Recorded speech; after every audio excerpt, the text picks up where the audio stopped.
Hello, hello. I Are you gonna play the assault and battery speed draw right away? Yeah, it's going right now. 'Cause okay, I'm terrible, and I didn't I didn't do a drawing for Jack's chapter. It's not even that like I'm like adverse to drawing like gross stuff because I'm not. Like I feel like in my like more personal art or whatever, like I've I'll seen draw some kind of weird stuff, yeah. I'll draw more sketchy stuff, but it's like this specific type of grossness that like skid marks skid marks grossness. I tried to avoid drawing like most of it from the mall chapter as well because it's just it's like everybody being just the worst version of themselves, and obviously there's a an emphasis on like drug use and like sex and prostitution and all that kind of stuff, and just all together like it's such bad vibes. Yeah, I understand. And like you didn't want to draw Hookwolf or Kaiser either. Like you were willing to draw a reflection of Hookwolf, and I think like Kaiser getting like smashed into the ground or something by like Yeah, something like that. something like that Where on he's it. getting I don't owned. think I don't think I did any of Kaiser actually. That might be um true. I was just thinking of the yeah. big lung thing. I guess it's just the metal. It's not him himself. Oh yeah, his medal is there, but he's off screen.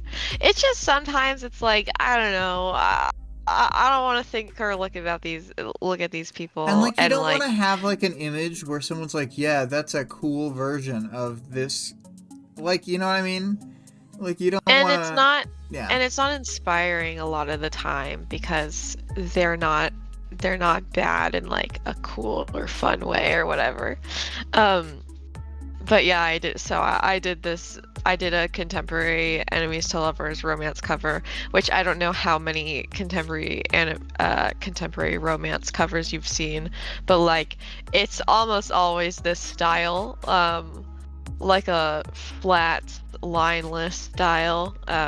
So I I did do a little like bit it. of. I haven't seen that many of these around, but like I Mhm. think this gives like a good art style that a lot of people could do like a similar thing. Um Yeah, and like that's kind yeah. of cool. Thank you. Well, I did a bit of, my studying up before. And like these are really popular right now. Um, Phil said, I don't see a single torn shirt. How is this romance? It's a different type of romance, okay? This is like this is what's popular right now. And the like other funny thing is a lot of it, first of all, it's an enemies to lovers trope, and then it's often a what they call like a grumpy sunshine trope, which is where one of the characters, is like the grumpy, like I hate everything person, and then the other one is like the happy-go-lucky one. But almost always they make the girl the sunshine. So this was we got to expand past that with Battery being the Well, grumpy this one on the cover. honestly, like this cover makes me think of 10 Things I Hate About You. It's like Yeah, the one on the left is the Heath Ledger character and the one on the right is the Julia Stiles character. yeah. Yeah. Um, the other thing is that a lot of these are just blatant Raylo fan fictions rebranded. Oh, yeah, yeah. So I've heard I about did that. pull from that a little bit because I think it's funny. No, it's awesome. But we get absolutely no information on Like what they actually either look of these. like. Yeah, on what either Assault or Battery looks like, except that Assault thinks that Battery is hot. Like he compliments her body several times, and it's like that could mean anything. I don't know. She's like clearly athletic, um, because she like says at the beginning of the chapter like, I don't care. Like I'm gonna be fine if this is just secretly like a human trafficking setup. Like And she's because very confident in her. he keeps going, she's keeping it toy. She's keeping it tight, dude. Yeah. These two are just so stupid.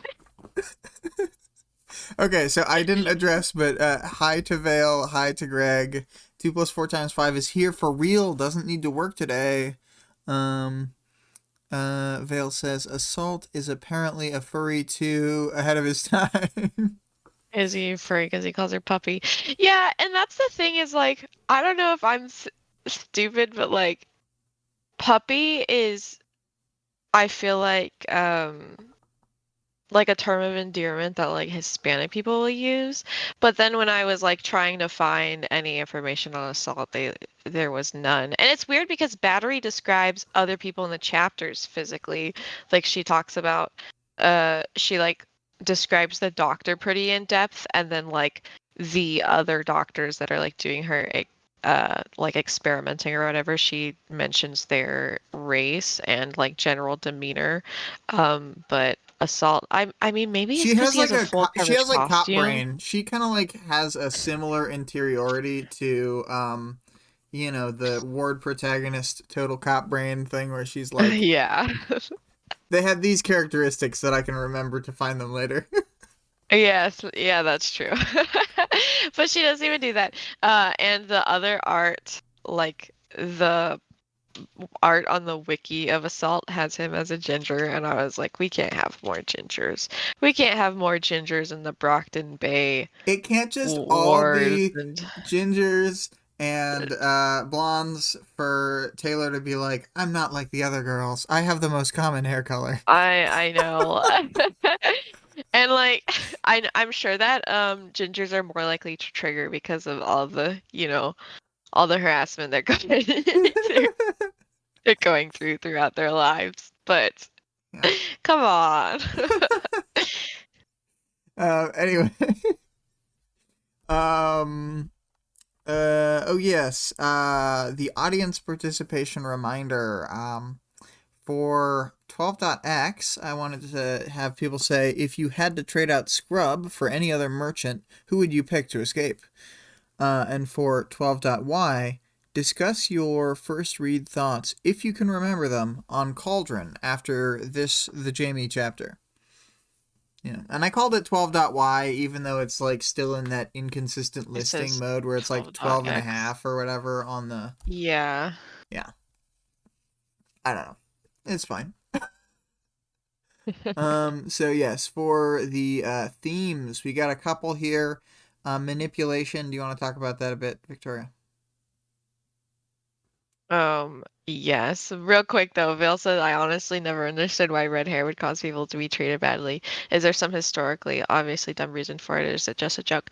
Well, um when America was being colonized, like Irish people were not I feel like they weren't considered like white people at the time, so they were like specifically Like discriminated against. Italians. So Yeah. yeah, like Italian people weren't considered white people, and Irish people weren't considered white people, and they were like doing a lot of the like manual labor to kind of build America up. So And I mean, even though it you could get stem from gingers from that. all over, you know, and then there's the modern stuff about gingers not having souls. And I know people say that stems from South Park, but I definitely heard people say that before South Park. It's like when Yeah, people I say don't Malcolm in know. the Middle created the circle game, and it's like, no, the circle game existed in popular culture.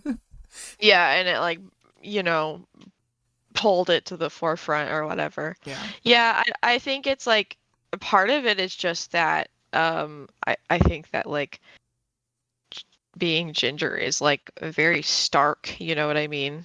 We Mm-hmm. can't no ginger hate here because poor Greg is ginger. Yeah. But like it's one of the first things you're gonna notice about somebody. And often like you're gonna also have like freckles and pale eyes, so it's like a whole character set that like a lot of like And I mean, like, generic white I people know you're don't not have. ginger, but like, don't you essentially have like red hair? I mean, Yeah, I mean, that's the thing. I I know that mean, I it's used like to kind of have red hair. borderline, but like, I used to have red hair, and now it is auburn-ish. But it depends on, some people think that I have brown hair and some people think I have red hair, so I probably get only half the ginger discrimination. It's probably also that thing where like the people who remember it being redder, like I remember Hmm. Becca's hair as basically being red hair, even though it hasn't been for a long, long, long time. Yeah, yeah, So that makes sense. yeah, Phil said so it's carryover from 100 years ago. Yeah, probably. a lot of stuff is. Yeah, Unfortunately. but Okay, we so got into that perfect thematic because one of our themes is bullying. yeah. Um, but yeah, I will take point here on this terrible Jack chapter. Um, Okay. we're treated to a final bit of Skidmark dialogue before he's gone for good. The merchants are throwing an event, and he's announcing all the things that they're going to be doing for the evening to the crowd. They'll be intentionally giving people bad trips and locking them in coffins with vermin, and there's a strong possibility they'll be buried alive as well. Despite how all that sounds, the night actually gets worse for the various attendees as the Slaughterhouse Ugh. Nine have decided to show up. You kind of think it's as bad as it gets when they describe that. I really Like want to take a moment to, yeah. like that is really already like the worst, my worst nightmare. Like the worst thing I can imagine. Like if you actually get buried and they don't undig you and you're in with the rats, they'll actually eat you. Honestly, whatever Siberian or like at least like Siberian and Crawler could bring to the table is like a relief from what was actually planned for the night, in my opinion. A lot of times people talk Like about getting I'd eaten be by a like, oh, thank Siberian like God. it's the worst thing ever, and I kind of don't feel like that because a lot of It's times like an she insta kills kill people most of the pretty time. quick, and it's She's like, like, and then she'll like eat you or whatever, but like I'm not sensitive about that specifically. yeah, Vale I said think I lost all respect for the Slaughterhouse Nine with this chapter. They didn't even try to earn those sweet armbands. it's yeah, they were not tough enough in the 90 cents. Yeah, they didn't even participate. Yeah, terrible. Oh my Um, God. cowards, as they say. So, uh, exactly, says Val. Just as he's finishing up describing the stupid prize they'll win for playing a stupid game, bad things start to happen to Skidmark very quickly. Despite being up in the big loud Tinker helicopter that Squealer made, his stomach is cut to pieces. He tries to run, only for things to get worse and worse. Jack is tearing this guy up with his power and a straight razor until he falls out of the like helicopter vehicle onto the rotors. As the text puts it, he was pureed in a heartbeat. So, Yummy. yeah. Jack puts away his knife and basically doesn't fight for the rest of the chapter, preferring instead to just intimidate people with the implied threats surrounding someone crossing or even just annoying him. The Slaughterhouse Nine, Sans Mannequin are all standing on a rooftop across from where the helicopter is, and it describes all of the team members. I'm not gonna just go through whenever they do. They describe each one in turn. Um, and Crawler jumps into the crowd of the merchants and starts doing his business. They don't really stand a chance. Um, he's like, you know, he's like several normal vehicles big, and he can kind of just shake around and take people out. I think. Not really much you can do. Yeah. Uh, Greg says Jack has no patience for Skidmark's nonsense, even a stopped clock, I guess.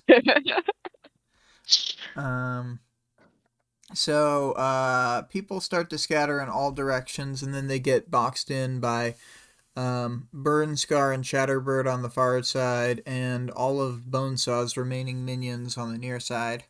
There's a lot of running and screaming from the crowd, as you would expect, and Mhm. Siberian grabs Cherish, politely grabs Jack, and Bonesaw's already riding piggyback. Then she jumps down from the roof, and they're all safe because she can extend her invincibility to them as long as she's touching them.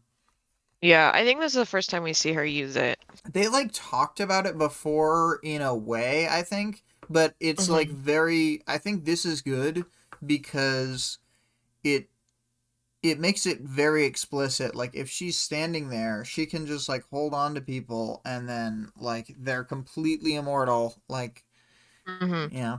It's, it's a really good power. Yeah. And I mean they even say in the back half of the chapter, and I don't think I have this in the thing, but they when Siberian is not with them, then they have to basically just hide out until she's back because otherwise they might get sniped off from like you know kind of even decent powers. Um, Hmm. and yeah, I mean, they just don't seem so big and bad when you like actually think about it because it's kind of like, oh yeah, when one of us is gone from being bored, we have to just like be completely hunkered down and hidden because we actually can't operate without her. Yeah. Yeah. Um. Oh, people are talking in the chat. What are they saying? Vale says, if I could make one change, Mannequin would have picked Squealer as his candidate and she wins. I just imagine the Slaughterhouse Nine writing in her elite transportation. But that would be honestly like Squealer made Howl's Moving Castle. You know what I mean? Like Howl's Moving Castle looks just like a Squealer creation, and I think Slaughterhouse Nine traveling around in that would be really great. And then, oh man, Um, because I hate to say this because it's conflating Howl with someone shitty, but Jack would kind of be the Howl figure, and he would he just would stand up there, unfortunately. and he would be like knife sniping people from the walker. Oh no. Yeah. Uh, Oh boy. yeah, three Tinkers and a nine. That's the thing is you can't get that many Tinkers together. They're too powerful on their own. Yeah. Even just like Bonesaw and Mannequin, like if they work together more than they do, then it would. It would be detrimental to the entire world. Yeah. Vale said he'd totally play Titanic theme song too. Yeah. Yeah. Um, After they're on the ground, as a group, the Siberian jumps into the fray to eat people while there's still people to be ate. Num Um, num num. Bonesaw laughs like a creep and has a mechanical spider jump onto her back and attach to her so she can do bad stuff to people.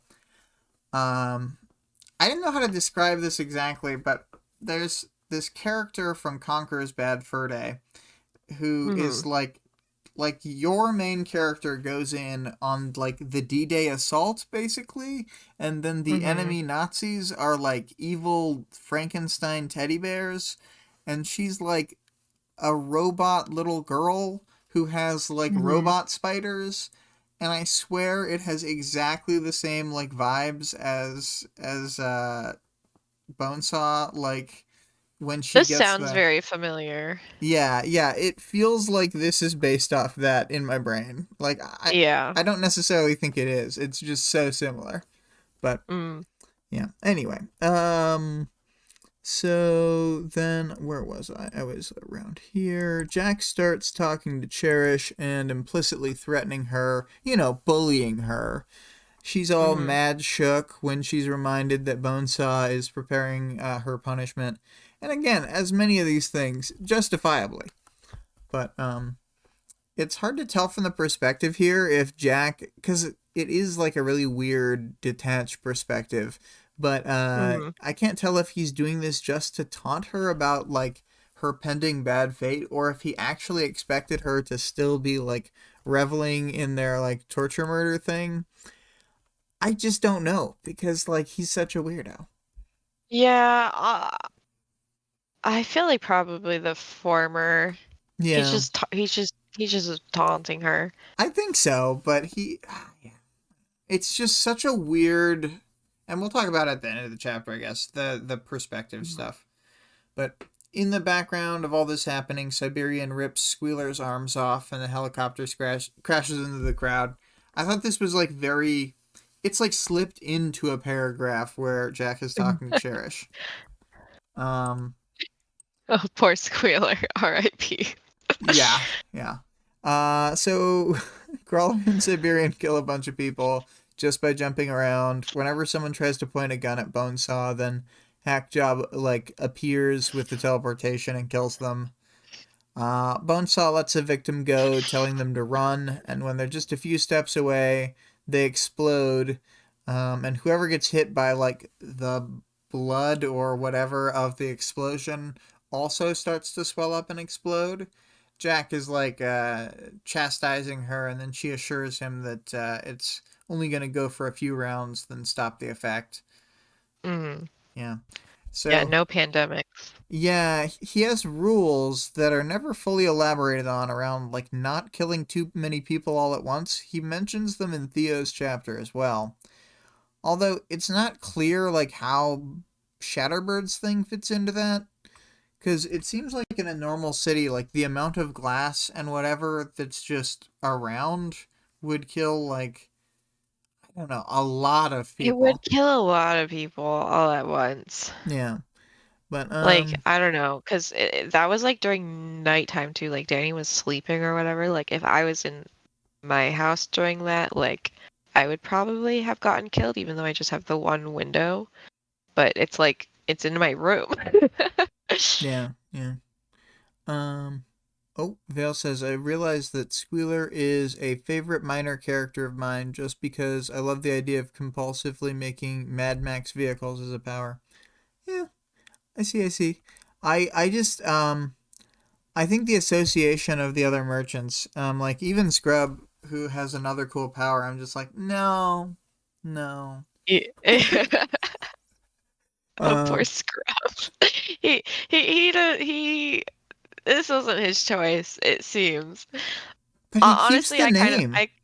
I agree with Vale. I mean, I love Tinkers in general, but like Lady Tinkers, like I don't know, some of their powers are just so like what was Squealer's trigger? This is like it's so out of the blue to be like you make most the biggest, most disgusting, clunkiest vehicles Yeah, overloaded with features. overloaded with features, yeah. Um, so let's see here. Where was I? We get to here, and then while the whole body horror disease thing is going on, Mannequin shows up, and this is just after he fought Skitter, so he's all fucked up and covered in paint and stuff. And he doesn't have a head, right? Yeah, he doesn't have a head, and he's missing the lower half of his right arm, I think, one of his arms. Yeah, one of his arms. And the group gathers together, and right away Bonesaw taunts Mannequin for losing, and he gets all edgy with his knife hand. You know, seems like odd that like I don't know. He couldn't follow through on any threat ever to her, so I don't know. But Shatterbird is studying Mannequin's body, and despite burn scar, lighting up a fully transformed mush, and kind of exploding his sand figure. Mannequin failed. Jack drops in a comment, and Annika. I guess that's supposed to be Shatterbird actually, but Jack is the one who says something something, and then Alan, and then it's like, oh my god, because it seems like a Well, fight's yeah, gonna he break just out. dead names his team member. Yeah, I didn't think of it that way, but he totally does. And it makes Yeah. him unhappy, and so he's about to fight either Jack or Shatterbird, and then Jack says a loss is allowable, um, and then starts justifying why with past precedent. Using his real superpower, he smooths things over in the group. What's this Veil saying? Squealer. I suspect it's mental trigger where she thinks it's never going to amount to anything, fails at something she tries really hard to succeed at after years of gradual stress about it. Yeah. Greg says you'd think he'd realize that using a sand body against a nine, including Shatterbird, would be a bad idea. But I guess the merchants aren't the brightest bulbs. Yeah, his name is Mush, so like, I don't know. Yeah, he's not very good at this. He's like one of my baseline people that I like go to, and I'm like, what's a bad power? Mm-hmm. Um, let's see here. He he being Jack. Jack wants to get the last two to come back to over and talk to him. Siberian is kebabbing people on her arm. I guess the last two in this case were Burn Scar, who's floating about, and then Crawler, who's fighting Scrub. And Scrub is tearing huge chunks out of Crawler, but Crawler makes Wolverine's healing look like normal person healing. Um, and Scrub blows out half of Crawler's brain through his 6 inches of skull, which Crawler's skull is thick. Yeah. Um, and then where did nearly the whole. No, it takes Crawler a second to get up, and since he lost half his brain, but it's not that big a deal to him. He does still heal the wound fully, and Jack specifically makes Siberian stay, then stops Crawler from going after Scrub. And this chapter, the portion, or this portion of the chapter onward, Jack's character voice gets a lot stronger, and he starts to really focus on how to manipulate the other members of the team. Nearly the whole crowd is dead, and the group is gathered. They have a heart-to-heart meeting about what they should do to spend their time in Brockton Bay, with only a few background screams and explosions. It's 2 plus 4 times 5 says Squealer was trying to watch Mad Max Fury Road, but then the Betamax tape got jammed, and when she tried to disassemble the tape player, her screwdriver was too big. So now she only makes big things. Exactly. So stupid. Yep. Anyway. So, the deal that Tattletale proposed is brought up. Cherish confirms to the group that Tattletale is still alive. Jack wants to play the game, and Cherish is like, why? And Jack says the limitations foster creativity. Yeah, Cherish needs to keep her damn mouth shut for a bit. The thing is, I think that, like, after the point at which she starts the emotion manipulation and like Bonesaw catches on and tells Jack, like, I think that there is no digging out of that hole at that point. Yeah, she's completely that's true. fucked at that point. But also, I don't know. We'll talk about it when we get to the end of this whole like long Slaughterhouse-9 thing. But I think that Cherish really fucks herself over additional times. So yes, Shadowbird seems dismissive to the point of confusion about this whole thing. Like she seems confused about the idea that having more than one candidate would even happen, and says that it hasn't happened since she joined. Jack says they'll skip the last test of pitting them against each other, and then adds in that they'll have a 3-day time limit to do their tests. They'll do them one at a time. They can either gain or lose time based on wins and losses, etc.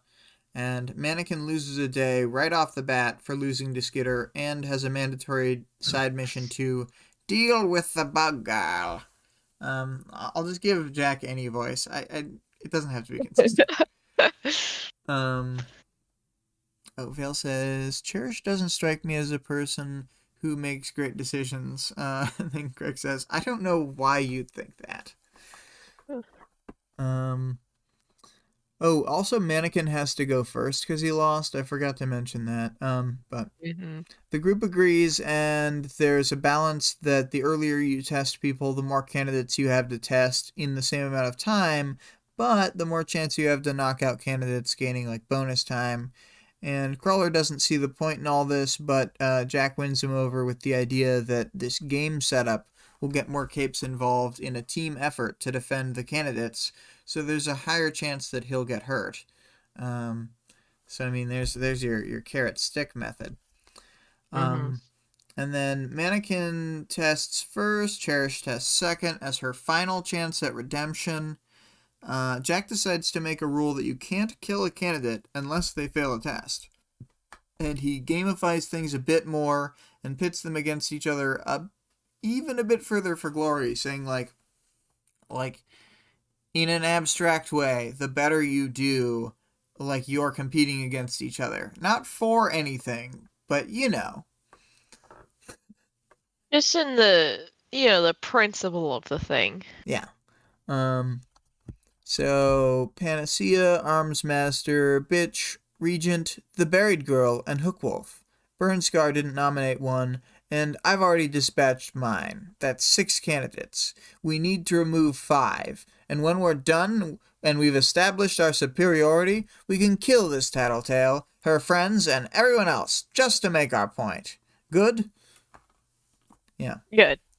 So, I mean, it's clear here that, like, from our character's perspective, they already know this, but this confirms if you're one of those weird skeptical readers, which, like, I literally saw a YouTube video that was a skeptical viewing of Adventure Time, basically, where they were like, but this makes this character evil, and this other character was just doing X, and it's like, you mean they were using X to precede a big, like, killing spree or whatever? And it's just like the most like weird, uncharitable to the right people like reading. This takes that and is like, no, they never intended to follow through on the deal. Like they're going to like do their best to kill everybody in town unless they're fended off. So yeah. I don't know why that's like such a thing on the internet, like the uncharitable read to the point of like absolute ridiculousness. Yeah, Like when they're memeing, it's kind of funny, but like this person was very not joking. What, just that Adventure Time Like sex and all the characters are bad people? No, it was about specifically Princess Bubblegum being like the main antagonist of the series somehow. People they always say act shit like that, and then they're like, people hate on Princess Bubblegum so hard. Yeah. It's just, I No, don't want to get into it. It was ridiculous. I mean, I think it's just like a confirmation bias. Like, you don't like the character because of whatever reason. It might be based in their actions, but then all of their actions after that are just verifying that opinion. And I mean, it's a show full of like bad people too. Yeah, like I don't know. I don't think it's not to say it's not that deep or whatever, but it's not that deep in that way. Like that's not the point of the show.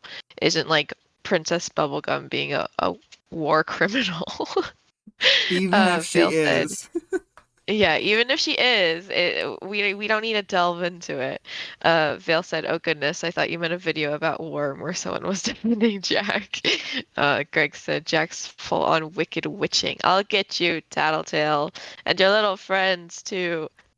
Bro, this like particular YouTuber would read Worm and be like, "Is Jack the real hero? Is Taylor the real villain?" Like, I swear, they could just construe anything as anything. That's so funny. What's this? 2 + 4 × 5 says Jack Slash did nothing sliced throughout. Yep. Yeah. He would get you mid-sentence if you even tried to say it. It's like oh my god, it's like the Scranton Strangler in The Office where Toby goes in to try to like interview him to prove his innocence, and he like comes out with like brutal neck injuries. Yeah, everyone tries to say that like Toby is secretly the Scranton Strangler, and it's like, no, there's an episode where he gets strangled by the Scranton Strangler. So like that's the joke, is that he's been like losing like years of his life like dedicated to this thing, this idea that he like convicted the wrong man, and then he convicted the right man. And he did convict the right man, very sadly. Yeah. Anyway, so back to the chapter.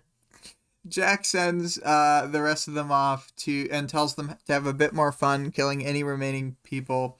No more than 5 minutes. No need for survivors because they already did their Shatterbird attack. So that was their announcement. And then I took this quote. His monsters returned to their carnage. He watched them at their work and their play, noting all the little things. And then this next big section is spent with Jack doing a parahuman study of each of the team members.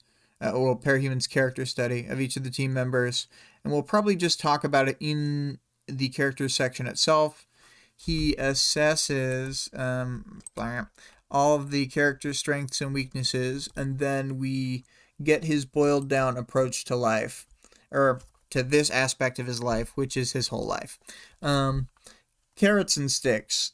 A game of constant balance, 1,000 factors. Even now, he was taking notes on their candidates, deciding what would work and what wouldn't. So, he's going through all this info in his brain, and we get huge info dumps from his perspective. And this is where I really do think his voice does shine through, but that's what makes the rest of the chapter feel weird and barren.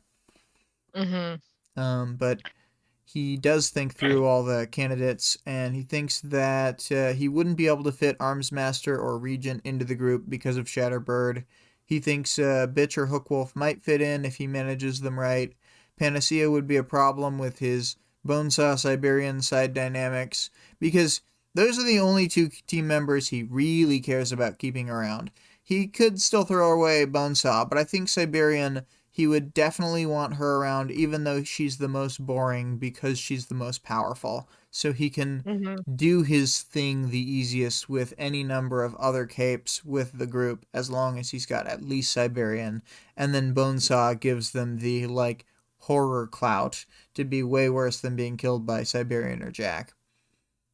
So, but then he doesn't really consider Noelle a real candidate, only someone for Crawler to fight, which, when you know Noelle's power later, I don't even know, what that would do.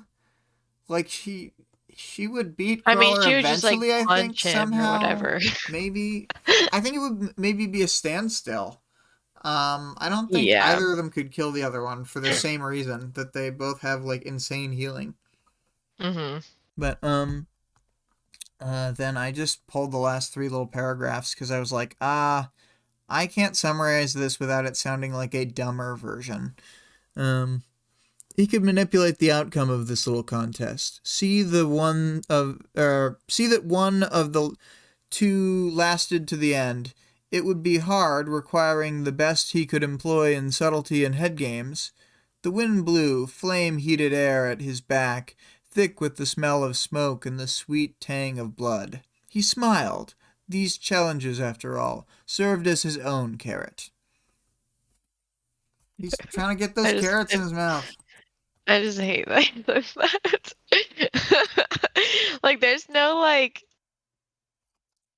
there's no unsilly way to say that, in my opinion. Yep. He just sounds silly all the time, and I don't think he's trying to sound silly. Yeah. I mean, I agree with you. Yeah. So my final chapter thoughts that I actually wrote down, I wanted to talk between the two of us about the unclear, weird perspective at the opening. I've kind of mentioned it so far. What are your thoughts on it? Yeah, I think that I'm gonna just assume that it's less of a Jack thing and more of a Wildbow thing, because he's done this in a couple chapters now, where and it's things far are in, but relatively early on. We're a third of the way into the book, and the first of 2 of the Parahuman stories, So. Yeah, and I can't think of, I feel like this is probably the last time that he does it. Don't quote me on that or whatever, but the L chapter and the and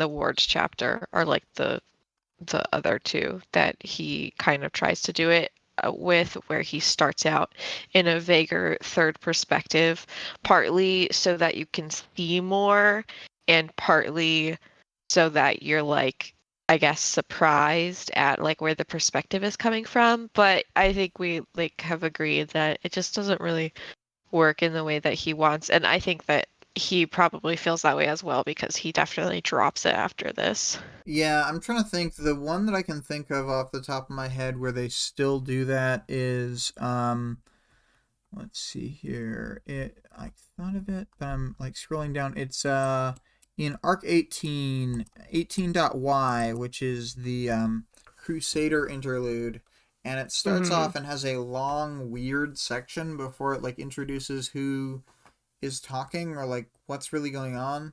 And Mm-hmm. also it has kind of one of the narrators who ends up being better at it in the audiobook, but it's his very first chapter, I think. And like it's Mm-hmm. read in a really flat monotone way, and it was like so hard for me to like wrap my head around the situation the first time I listened. I was just like, what's going on? What? Yeah. Anyway, but it just has the same like weird empty vibe as the beginning of this. And then also the other thing that I thought was the fact that Jack didn't think Noel would be able to join the group is like proof that he's actually just pretty mid at this whole thing. And the other thing is, I think that bitch would do a She would be would so do a bad. horrible job in the group because she's not gonna want to be around them. She's not gonna want to participate in the carnage like for no reason. Like the times where she indulges in carnage is with a specific point of establishing territory or like acting against a dog abuse. Like those are the only times we see her participate in it. She doesn't like do it for fun. Um and she also hates like can't stand being Told what to do. manipulated. Also, yeah, Yeah, both. like I think this would just be like a horrible fit for all of them. I feel like bitch would just like let herself get killed, honestly. Not like let herself get killed, but she would just like participate in a fight that got her killed, and Right. she would be out of it in like 2 weeks max. Yeah. All right. Any other final chapter thoughts, or are we just gonna move on? That's all I got. It's kind of a gross chapter. It's fine. I think it doesn't help that Jack is just like annoying. Yeah. All right.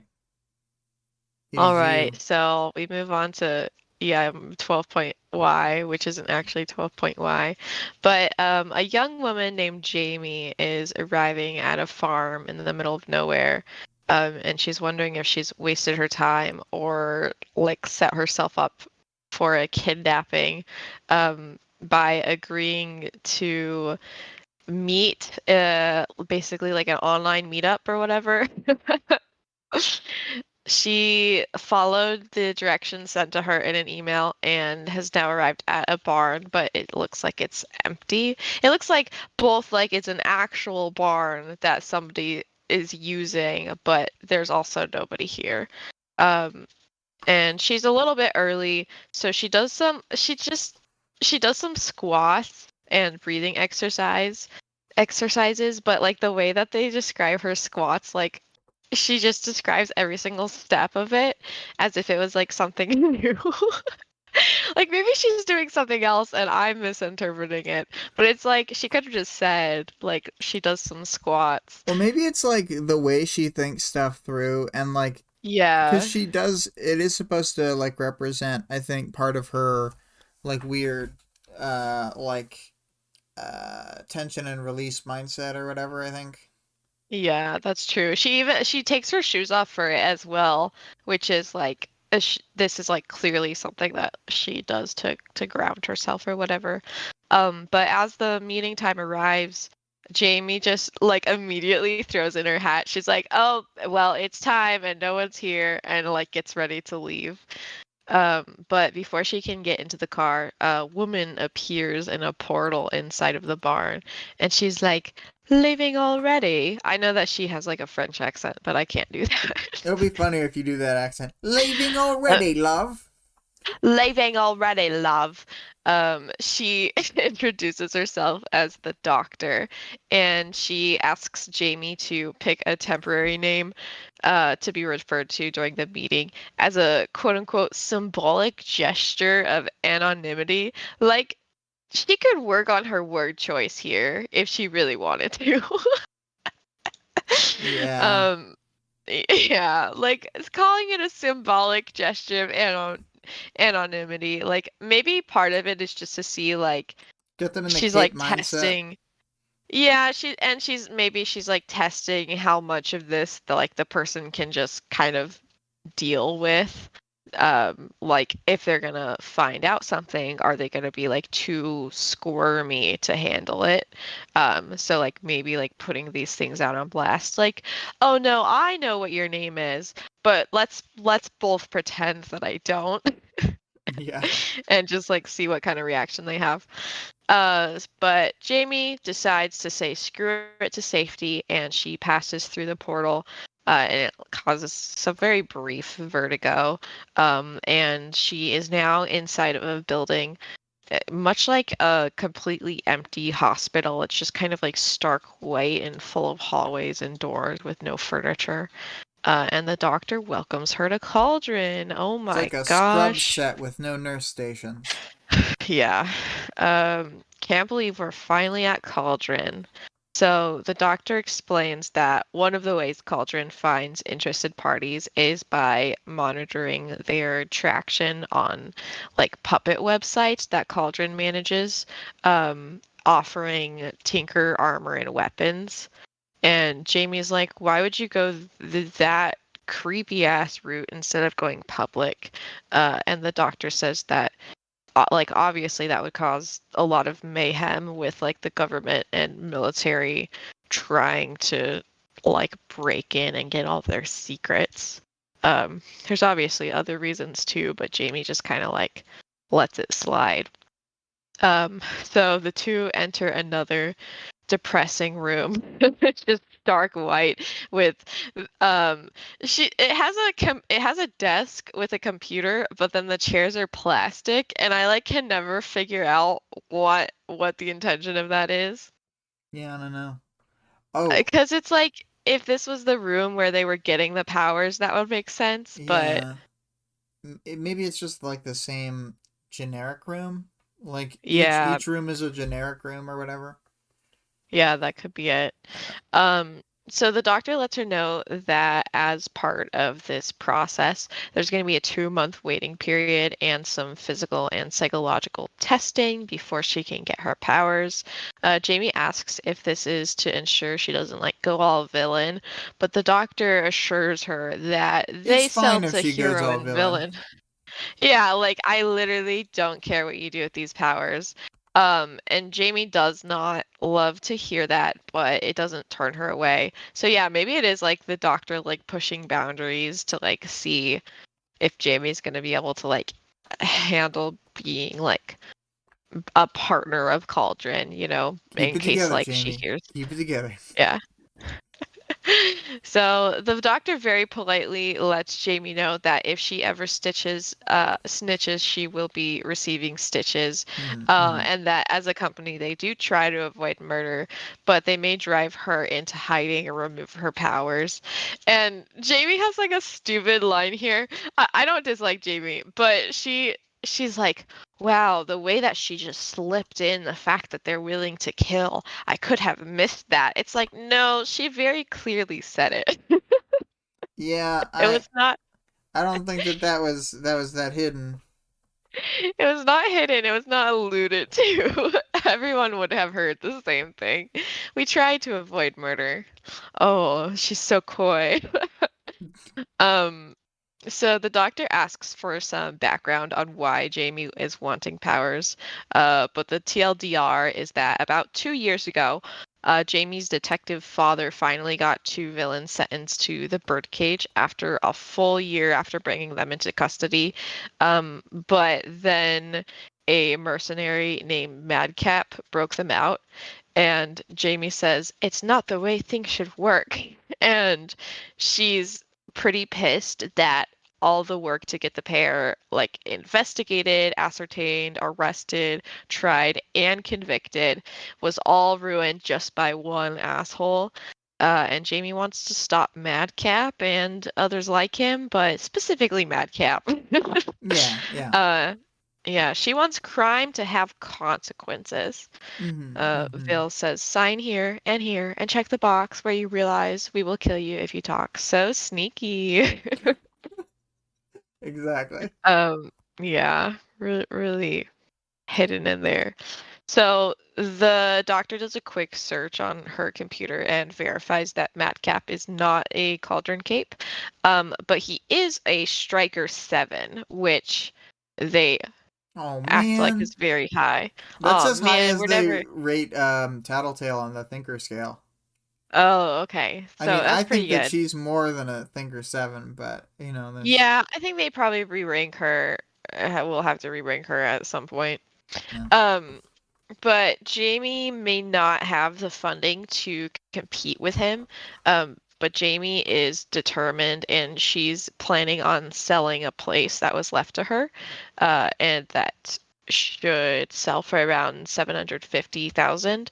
And the doctor says that Cauldron can actually just purchase it from her for 730 and they'll expedite the whole process. Oh my gosh, what a relief. Like honestly, if this was the exact same situation, but they were just gonna buy my house from me and I didn't even get powers, I would still be down.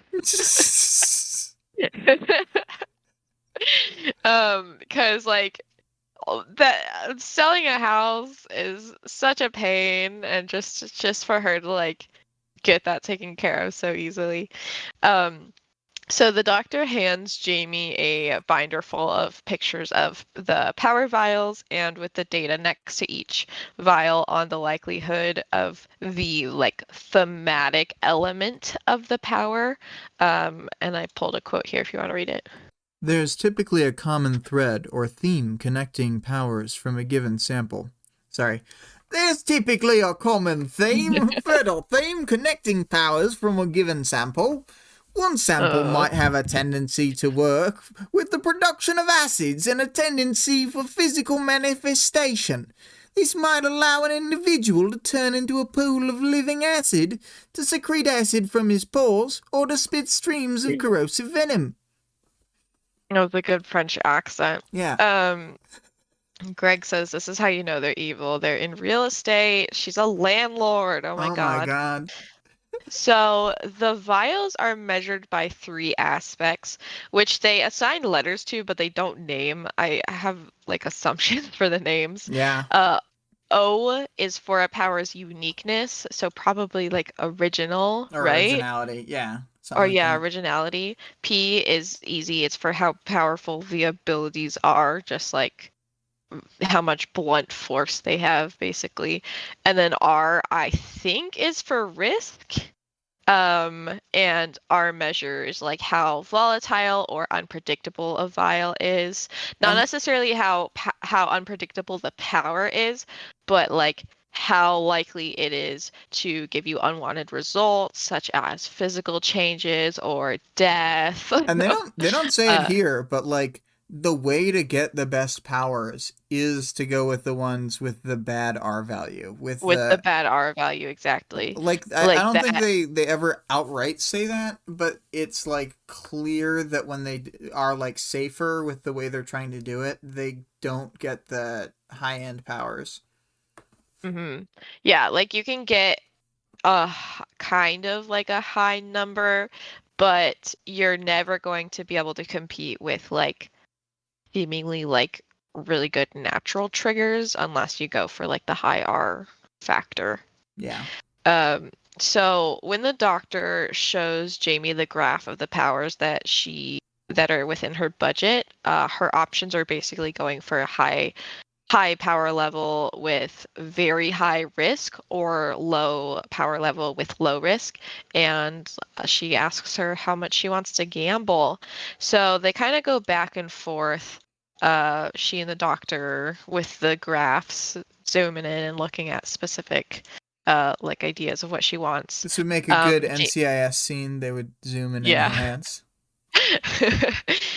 Jamie asks if there are any other options to get better results.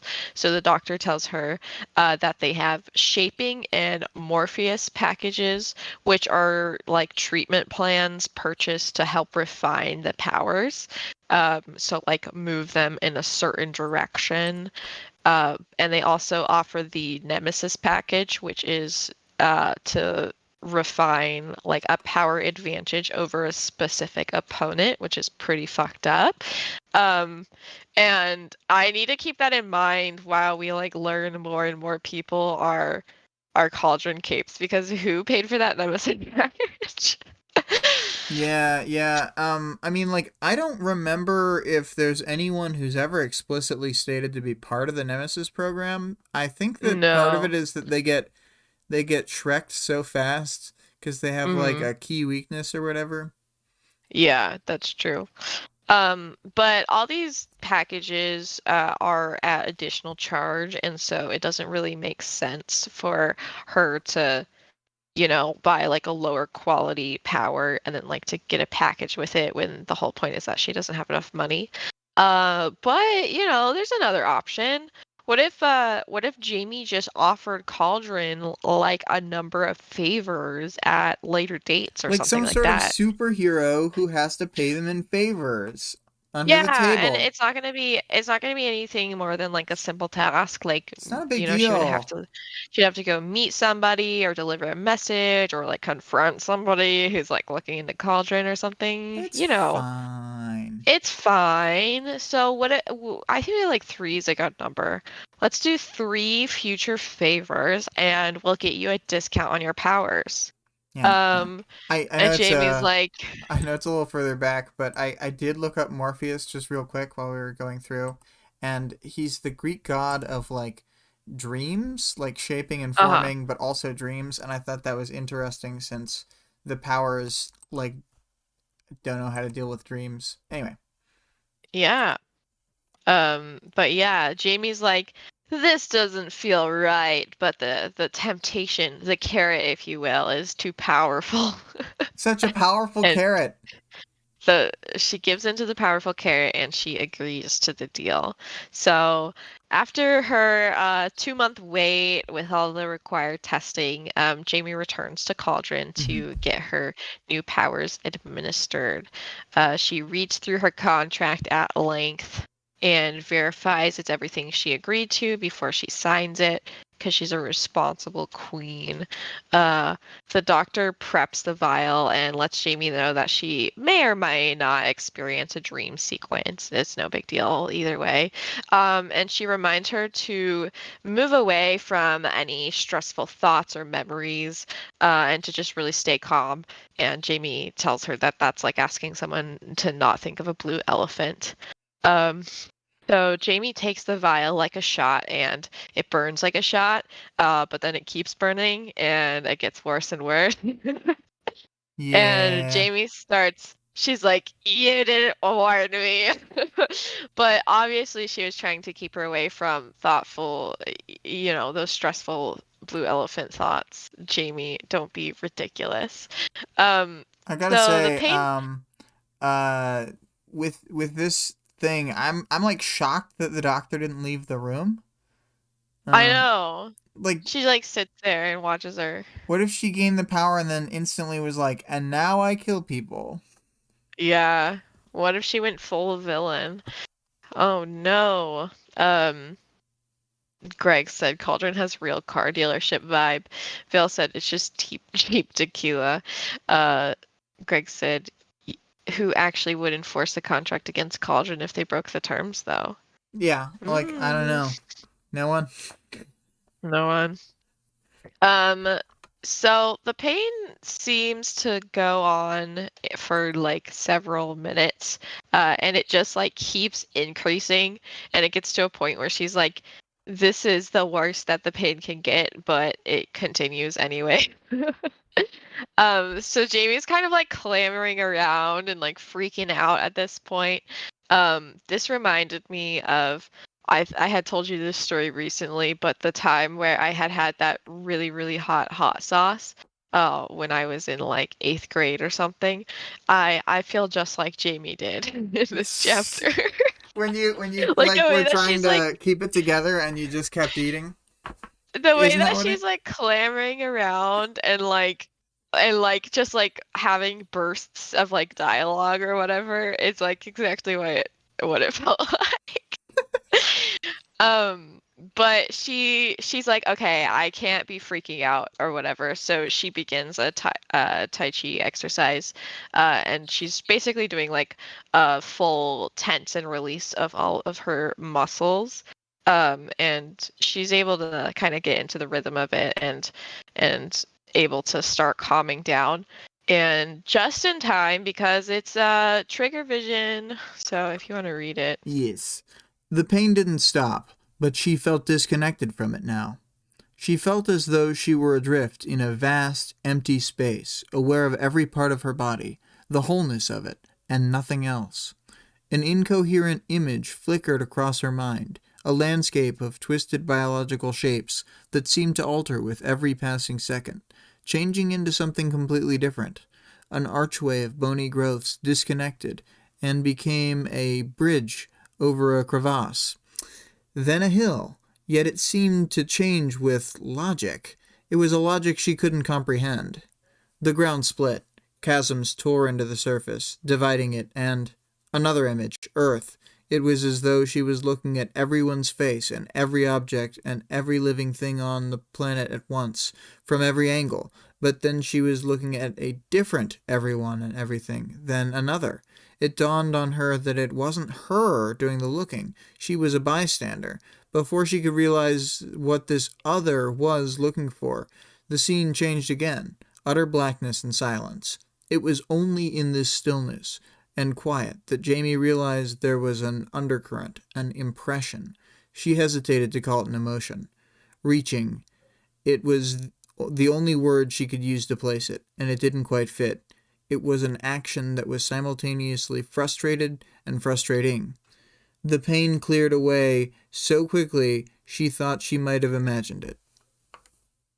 Yeah, I thought this one was interesting because, I mean, it's definitely something to note that even people with vile powers get the trigger visions, but it also It was feels like different. it was also a lot less clear when it started and stopped. Um, in a way that none of the other trigger visions have been. Like when so like this first sentence here, because I was trying to pull the quote and I was like, okay, the pain didn't stop, but she felt disconnected from it now. She felt as though she were adrift in a vast empty space.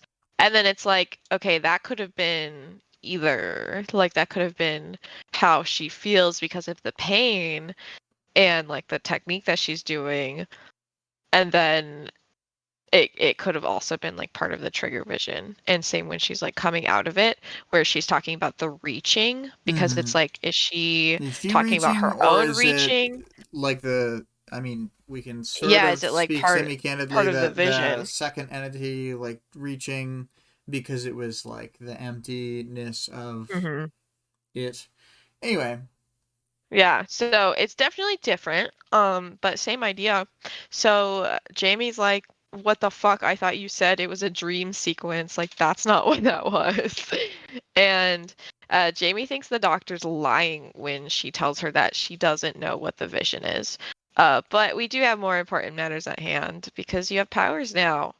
Her body isn't deformed, everything's cool, but the doctor is going to step out just so she can, test things out. So Jamie stands to get back into her chair because, as we said, she was flailing about and kind of clambering around. they should have put her uh, on like a fainting couch because they knew that yeah, she'd be flopping exactly. around. I'm sure that it's like the same plastic chairs or whatever that they had in the first room because they Definitely. they don't want to have to keep buying new fainting couches. Yeah. Um, but she loses her balance and everything around her becomes slow motion. She's grabbing for the chair to catch herself and like accidentally sends it flying instead. Um, but then the slow motion period ends and she ends up falling to the ground anyways. So great job there.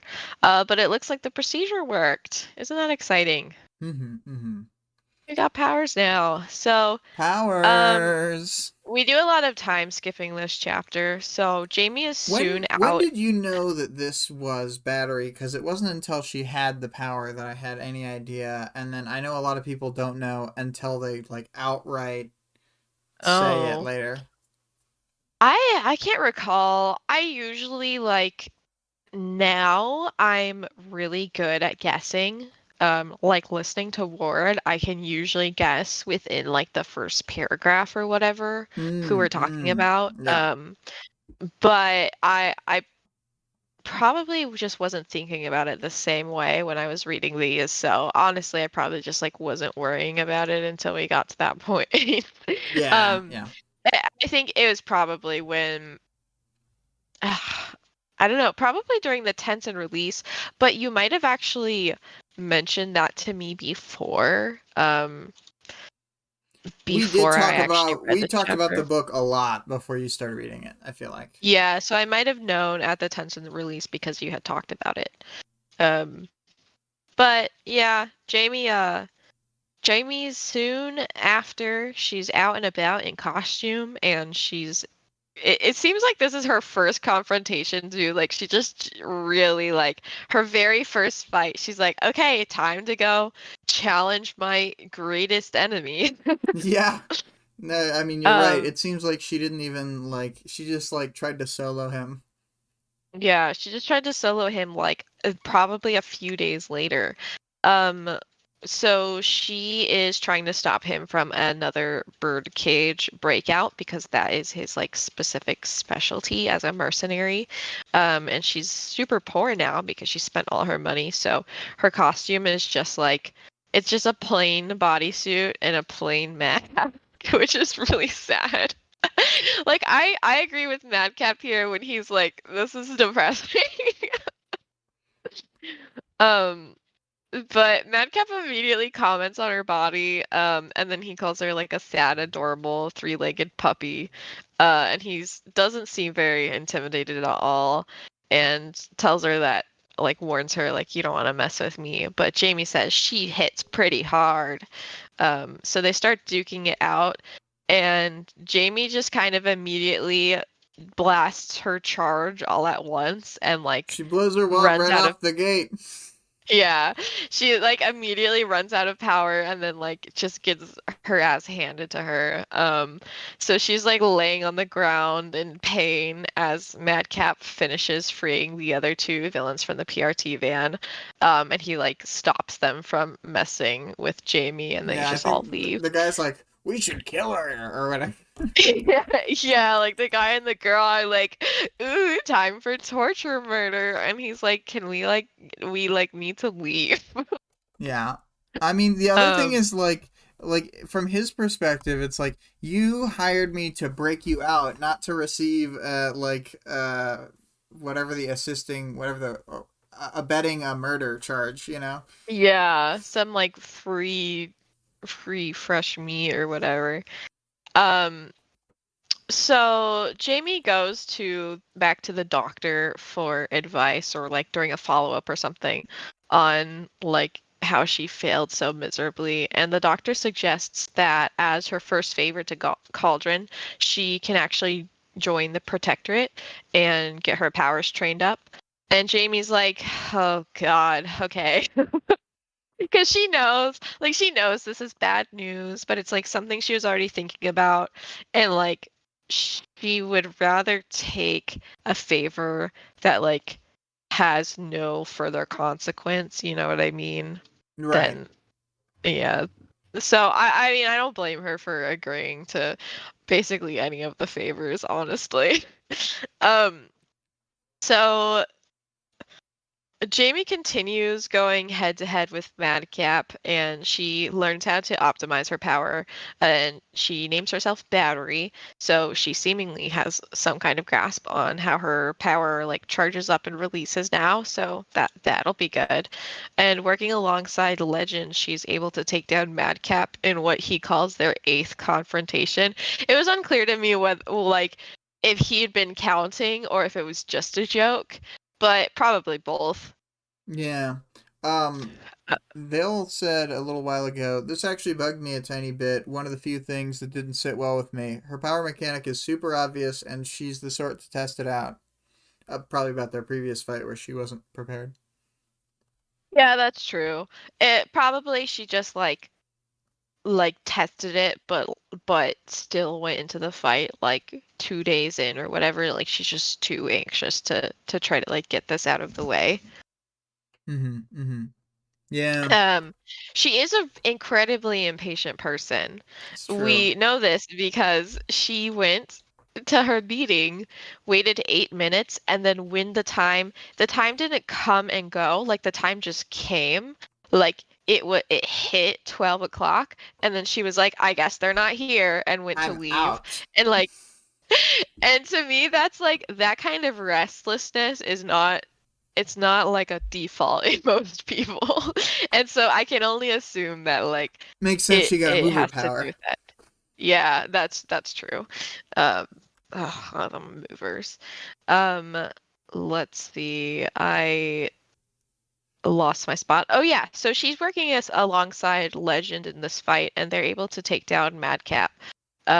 Madcap pleads with Legend and Battery not to send him to the birdcage, and he like just continues to call Battery puppy this whole time. It's like, dude, you're not doing yourself any favors. He wins the Um, scenario, but like, what if he didn't? if it was anyone other than Legend, he would not have won this scenario. Did you catch the I wrote the author of their novel is Keith Legend because that's Legend's first name, but he Yeah, basically is the reason that they end up together. So great job. yeah. Good job. Good No, job, that is Legend. good. I almost like looked up and I was like, I think she's referring to Legend the Cape. And then Yeah. I didn't remember that his first name was Keith, so nailing it. Yeah, I almost put Colleen Hoover, but I was like, this isn't a Colleen Hoover vibe. Honestly, like it is a Colleen Hoover vibe. She is like the most popular romance novelist right now, Mm-hmm. but the cover art was super not her style, so I didn't wanna sh uh drag her name through the dirt or anything. Yeah, yeah, yeah. Of course not. Um Yeah, but he's like, I've never even killed anybody. Like, I'd rather just join the Protectorate and turn a new leaf than have to, go to the birdcage. Jamie is obviously firmly against this. Everyone knows that Madcap is hella ACAB, and to just become a celebrity cop, You can't become a he celebrity cop. he tells Battery that maybe she's just won him over with her looks, personality, and persistence. Which that line I do find very funny. Um, but unfortunately for Battery, Legend is like kind of on board. Um, because this is a time where they're like really hurting for heroes. Like the fact that uh I don't know, like it seemed do we know anything about Legend's background? I don't want to put him on blast. We know not that much yet. Okay, We well, I'll ignore it. But there's not a lot of people joining the Protectorate. There's probably a reason why Cauldron is asking for people to join. Um, so uh, let's see. Madcap, like this is not the time to do this, Madcap. He's not very good at like prioritizing, but he's like, oh, there's just also two more conditionals. And the first one is totally reasonable, is that he needs a new identity, like they need to allow him to do like a full rebrand and basically hide his past. mhm. And then number two is that he wants to be on Battery's team permanently. And Legend asks him why, and Madcap tells him that it's funny, and he like needs an outlet for his sadistic streak, and just being around her like fulfills that because she hates him so much. And he promises that if he gets this, he will be on his best behavior. Mhm, And mhm. Legend and Battery give in. I've died I and have a gone quote. to hell, Battery muttered. It was everything she'd become a hero to prevent, a villain evading his rightful justice, but she knew it was for the greater good. they did need more heroes out there. Okay, battery. Um, Madcap says he's even came up with a new name for himself, and he'll stop calling her puppy if she agrees to it, and his name will be Assault. And it's like the fact that he had already thought about this makes me think that like this had been his like plan. Like he knew that See, Battery was going the thing is, he's to so get him. cringe that he's like, I'll get caught eventually, and then I'll just turn things around, Yeah, and and I'll he use probably specifically was like, my little puppy thing to. I'll use my charming I'll just be powers. like such a shithead that I'll use as bait, like the hint that I might someday be less of a shithead. Yeah. Greg says, hope they invite him to the wedding. And why? For the lulz, bro. Um, so I think battery is he like normalizes the bar being on the floor for himself. So when he's just like slightly not the worst, then he gets past the barrier. I know, I agree. It's like I don't know. This is all such a crazy move on his part. But like to say this immediately. He didn't have to say this right now. He could have come back and said this. But Battery's pretty up in arms about his name because it's changing. It's like overriding the meaning of hers, which is super uncool to do. Um, but after the years go by, maybe she'll change her mind. Yeah. Um, so Assault pines after Battery in the workplace, repeatedly asking her out and repeatedly being shot down. It's like kind of a role reversal from where they started, where she's like chasing him down and he's always defeating her.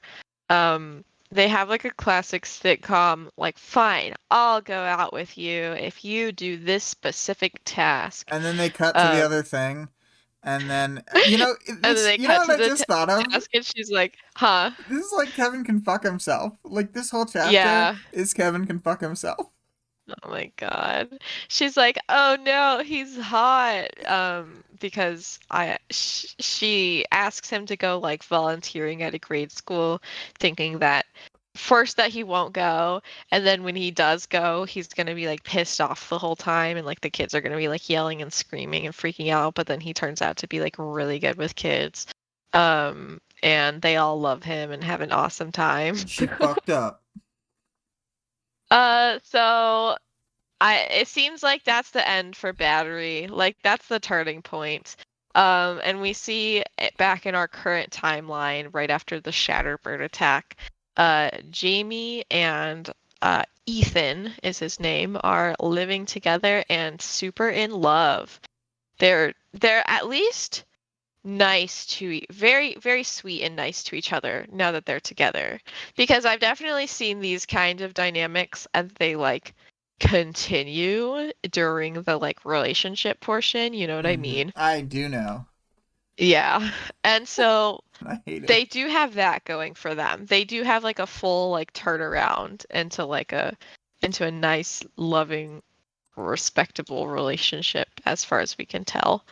um But the Slaughterhouse-9 is in town, and they're planning on going on patrol together.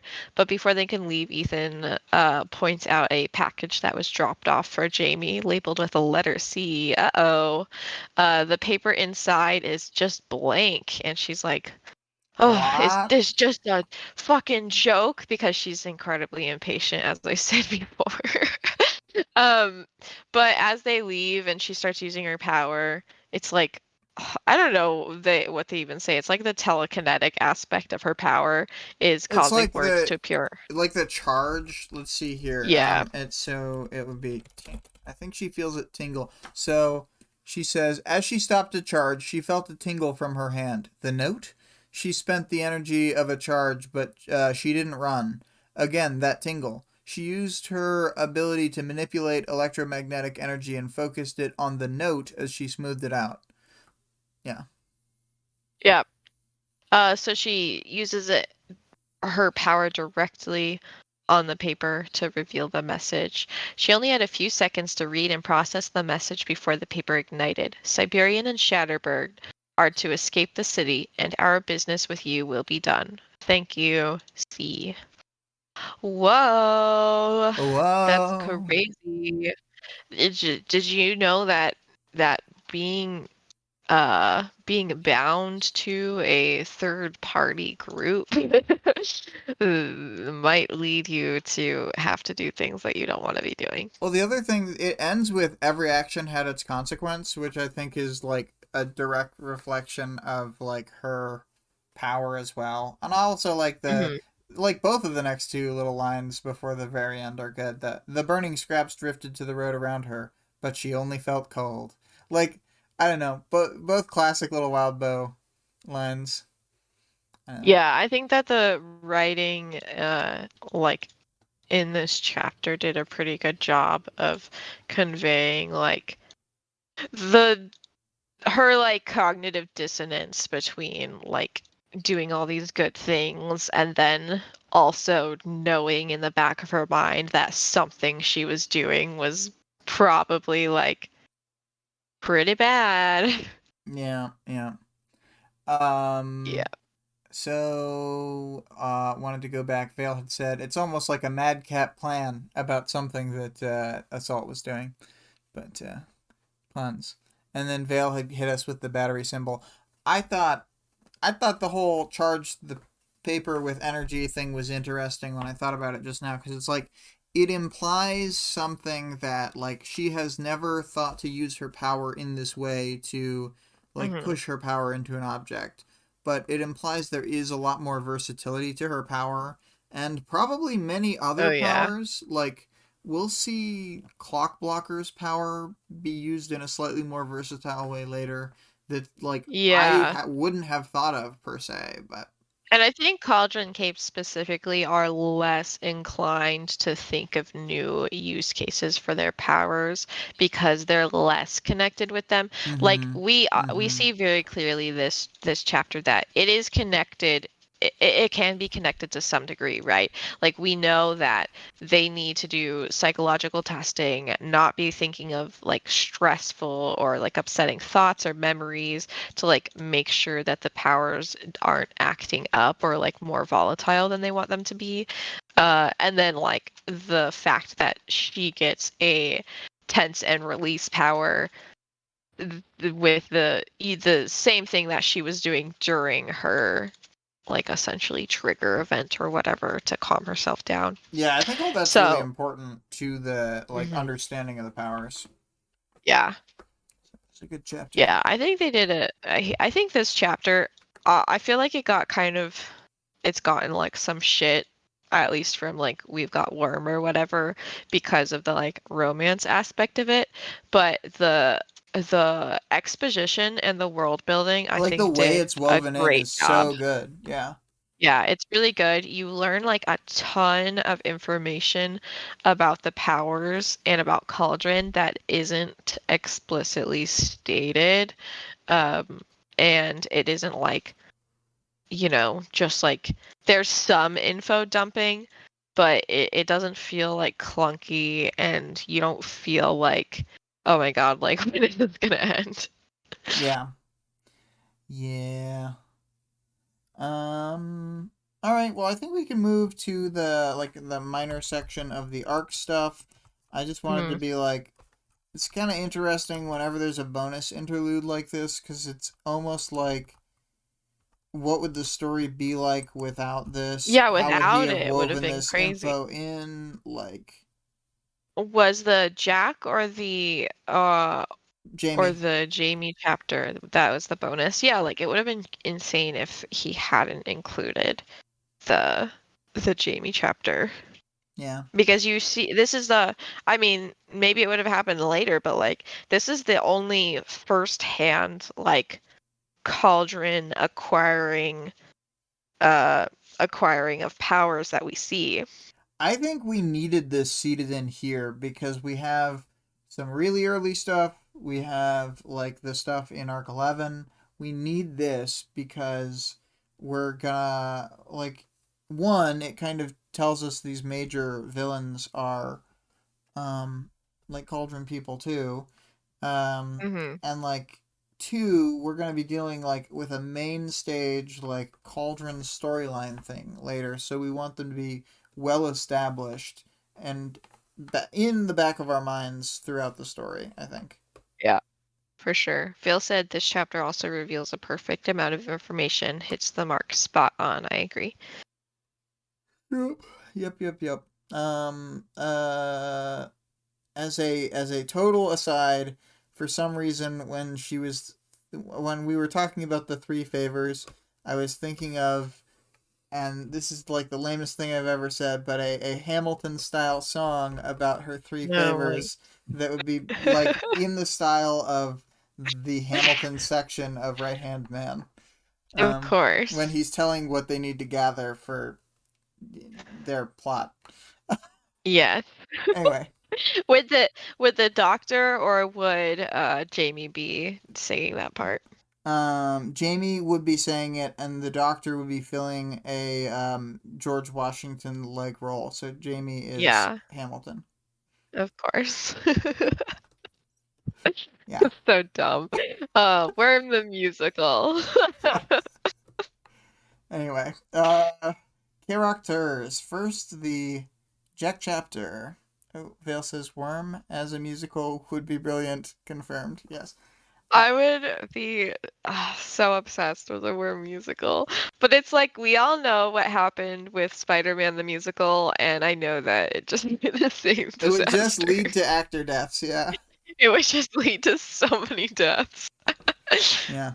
We need to be kind to the actors. No Worm the musical. No Worm the musical. They brought live wolves It into the it's a into the book for a auditorium. reason. It's the least volatile medium. The least amount of deaths will occur because of this. It's the utilitarian option to keep it a book. Oh my god. So Jack himself, how would you describe Jack? Uh, He's fine. Vale said Ariana Grande as Taylor Hebert, though. That triggers me. Don't say that ever again. I mean, the only part about that that makes sense is that she will race swap herself. Honestly, though, no wait, though. I think Ariana Grande as Tattletale. That makes sense in a literal way, though. I think I would like those two to be together. Okay. Jack loves carrots and sticks. He thinks that he's running a finely tuned set of gears, but then the gears keep killing each other, and that's fine with him, I guess. Yeah, I really do think they must spend the majority of their time getting new members. Recruiting. Yeah. So, yeah. Um, I weirdly don't have a lot to say about him. He's obviously like good at positioning people and like smart enough to be like, "Oh, we don't have Siberian. Well, we're not going anywhere." But like he just seems a lot more like I don't know. He was a lot more intimidating before I was in his head. Yeah. Yeah, I agree. Um, yeah, I don't know if there's anything specific. Like he loves killing people. We didn't like get any of his like what are his motivations in doing this? I guess it's just so that he's not bored or whatever, like it's entertaining to him. Um, but we kind of already knew that because he's kind of just already said it. Yeah, I don't know. I kind of like Jack is like a Joker type character, and I've never liked those characters. I've never thought the Joker was cool, even once. I'm like, okay. I think Jack is a slightly better iteration of it, but like still kind of s- sits a little like I don't know, just sort of. I think what's done well about him is it shows how like weird and hollow it all is, and how there Mm. is no end game really. Like Yeah, and there's like he's just this like very kind of shallow person, and that's fine. Like there are people like that, you know. And if they were given this kind of power, or if they do currently have not this kind of power, but financial power or notoriety or whatever. They just like kind of just do everything for fun. Uh, Yeah. Vale said Jack is, in my opinion, boring and purposefully boring. Yeah, I think we both agree. Yeah. Yeah. All right. Um, Unless you got more, I was gonna say we can move it on to Bones, Sarah. no, we can move on to Bonesaw. We just get more data here about like the weird family aspect that she feels in the Slaughterhouse Nine. But like this is another point where I'm like, Jack is kind of just an idiot. He's like, I don't think anyone else notices it, and it's like, really? No one No, else she like notices? says it all the time. Like she literally wanted to recruit Amy to be her sister. Yeah. God, he's such a little twit. Um, Um, and Bonesaw is like more because it's like I don't know. It's not that she hasn't been doing like horrible things, but she is like participating in the revelry, and like that's pretty sad. yeah, she like seemingly loves it. Yeah, and it's like she can say all she wants that like oh, I just love the art or whatever, but she seems to have different motivations here. Like maybe she's just trying to make Jack happy because he seems like pretty perturbed when people aren't participating. Mm-hmm. Yeah, I mean, and it's probably like a combination of that, but like just to speak in sort of semi-spoilerish stuff, like when we see more from Bonesaw later, like it's clear that however much she can like kind of change her mindset later, she still does genuinely love all this shit. No, she super loves it. She also is like purposefully malicious towards Mannequin in like a little like an innocent way. But what she actually says, she says, Mannequin, aw, did the villain break you? Poor baby, like a little girl with a Ken doll. Yeah, Like she's obviously like instigating, and a lot, not like that she doesn't come off as smart, but like she's like intentionally like hurting him or whatever with her words. right, yeah. Um, then I think we can move on from Bonesaw. Hmm. Siberian, we don't really get much. I guess Jack thinks Doesn't that Jack talk about she how gets she like, restless. yeah, but I think he talks about how Siberian like sees herself as a mother or a Yeah. pet too. He Yeah, thinks that Bonesaw alternately refers to her as like a big sister or a pet, but then she sees herself as like a mother to Bonesaw, yeah. and that's why he thinks that they couldn't have Amy in the group. They couldn't let her join because it would cause a problem with Siberian specifically. Yeah, that could be it. So, um, uh, yeah, I don't know what else to say about Siberian. No, just that she seems to be capable of like love and empathy or whatever She likes to towards, kebab the people, though. yeah, but she loves like eating people. Yeah, that's her fave. Um, Cherish, and I put down a fake Cherish quote. When I joined the lions eating people's faces party, I never thought they would eat my face. Yeah. Oh, Cherish. Cherish is just very consistently the dumbest bitch. Yeah, yeah, pretty much. Yeah. I don't know. She's like weirdly uppity in this moment for the fact that she's like she's super on the outs, and then she like perks Mhm. up to try and please Jack, but then it's like weird that she's still snapping back at him or like taunting him like, why are you playing her game, old man, or whatever.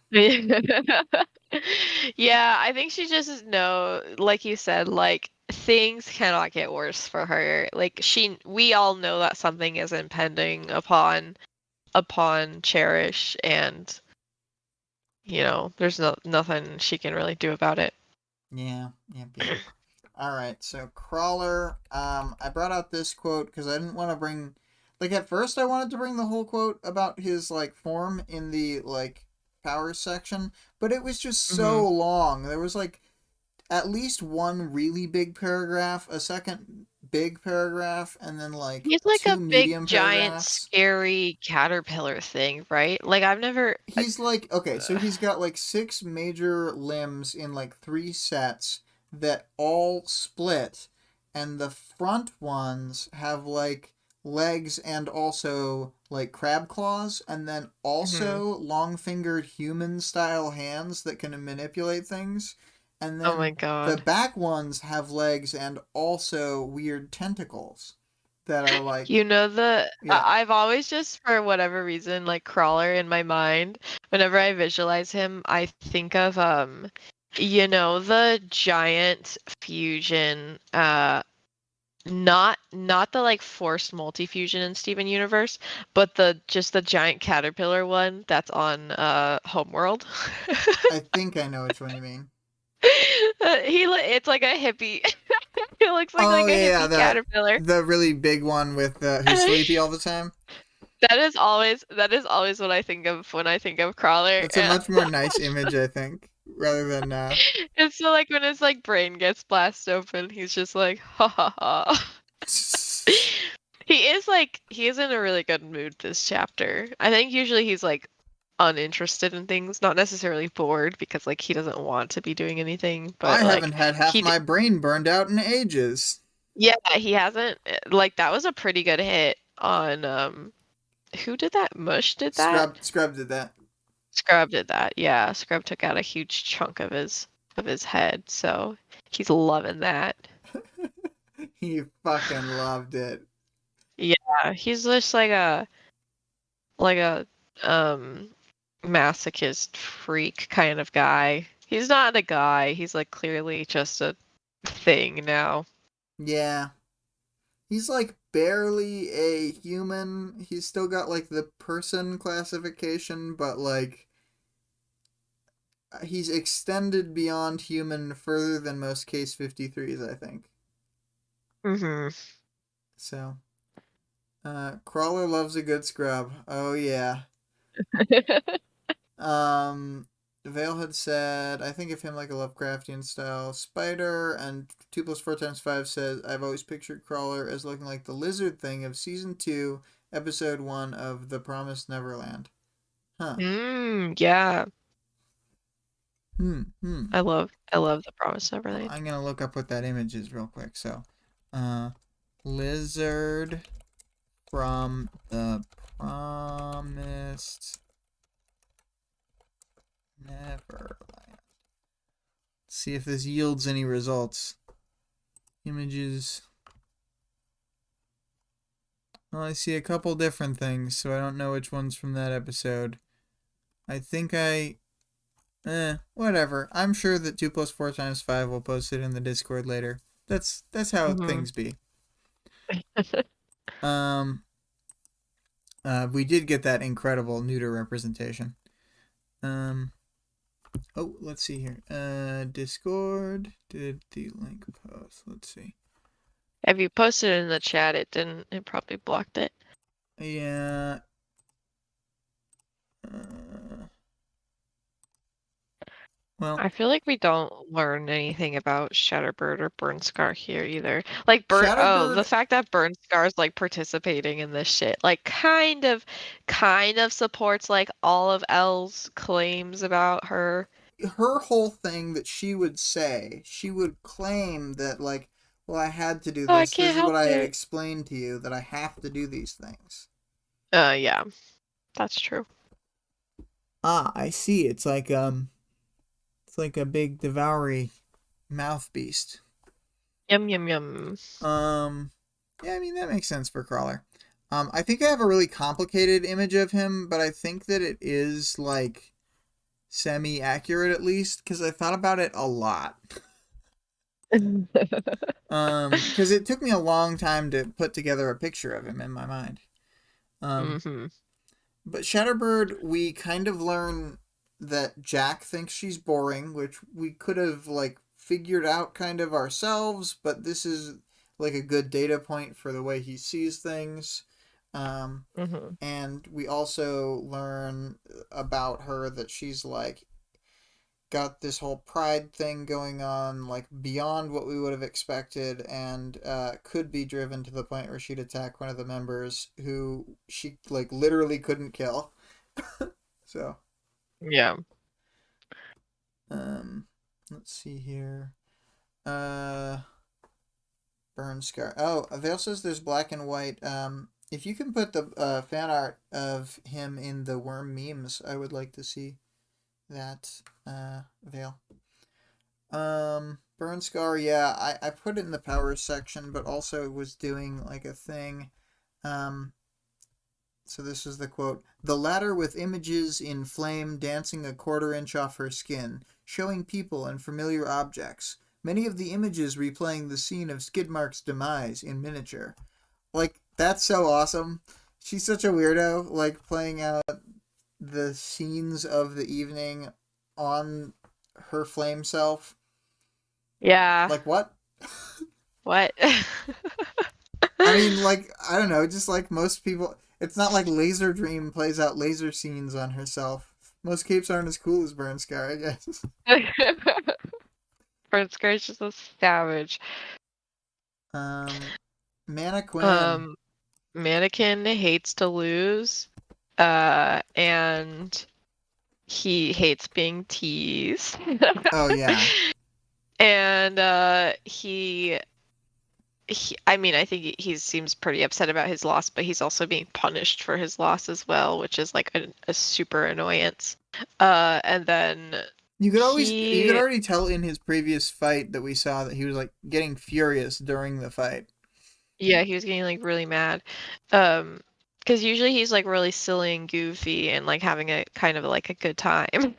Oh, dude, you And should look at this image of Crawler. I think it does a great job at like showing kind of what his deal is. yeah, that's pretty good.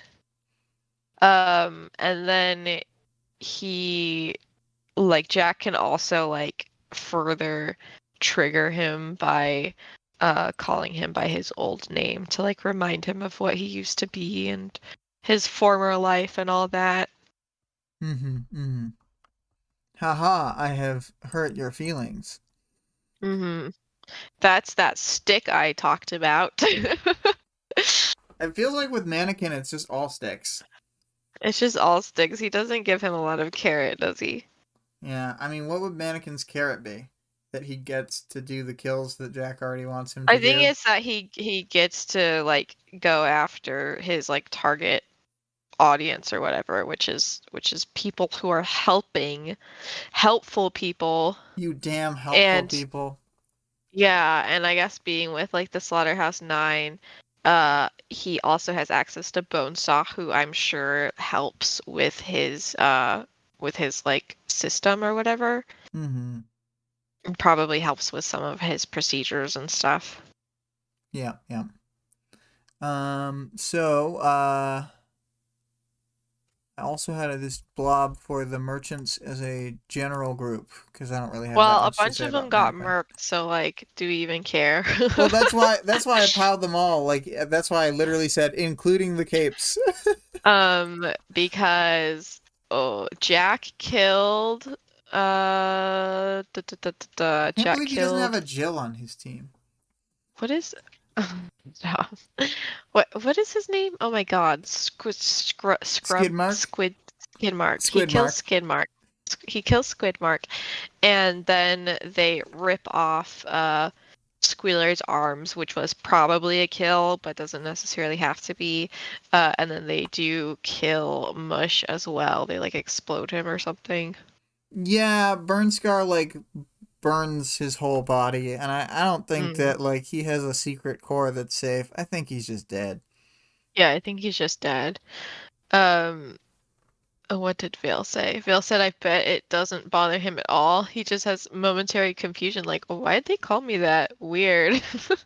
This is in relation to, yeah, I got it. Squidmark is a villain that needs to exist. Witty. But yeah, like the merchants, I feel like without Skidmark, this was probably their last hurrah, which like I'm glad that they're gone. Mostly Skidmark, but also like this isn't really a better alternative. Yeah. I mean, obviously, we're not. There's supposed to be some middle ground where we're like, oh, these were bad people, but like they shouldn't have been like killed. But it's like for Brockton Bay, like I don't know, couldn't have happened to a nicer group of people.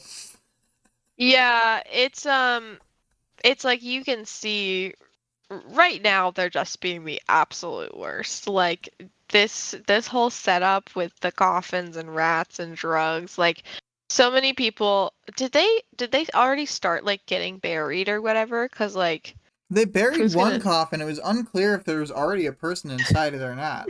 they probably had a person inside and he's just never gonna get unburied. He's gonna get ate by the rats. So that's great. Yeah. Yeah, poor guy. Vale says these are Um not people who showed up to help versus Leviathan. that's Oh, Skidmark could have made him like slip and slide all over the place. Skidmark would have helped Leviathan. He would have slid the other capes into him. And right into his mouth. Yeah. I think that's a I think demo coffin, but who knows? no, but I think that they wouldn't Thanks, just guy. not properly demo it, right? Like they wouldn't just put their effort into burying a fake an unfull coffin. Um yeah, the merchants seem as if they are no longer. Yeah, I think that Scrub is like the only one who was there who lived. Because Jack Yeah. specifically wanted him to leave. Mm-hmm. Yeah. Oh, Uh Vale says Leviathan in a Fight Club style ring and Skidmark pushes in Armsmaster. It's a different story, but it's still the same. yeah, basically still the same. Okay, so on to Jamie. Uh, What a it relief to be I in the Jamie chapter.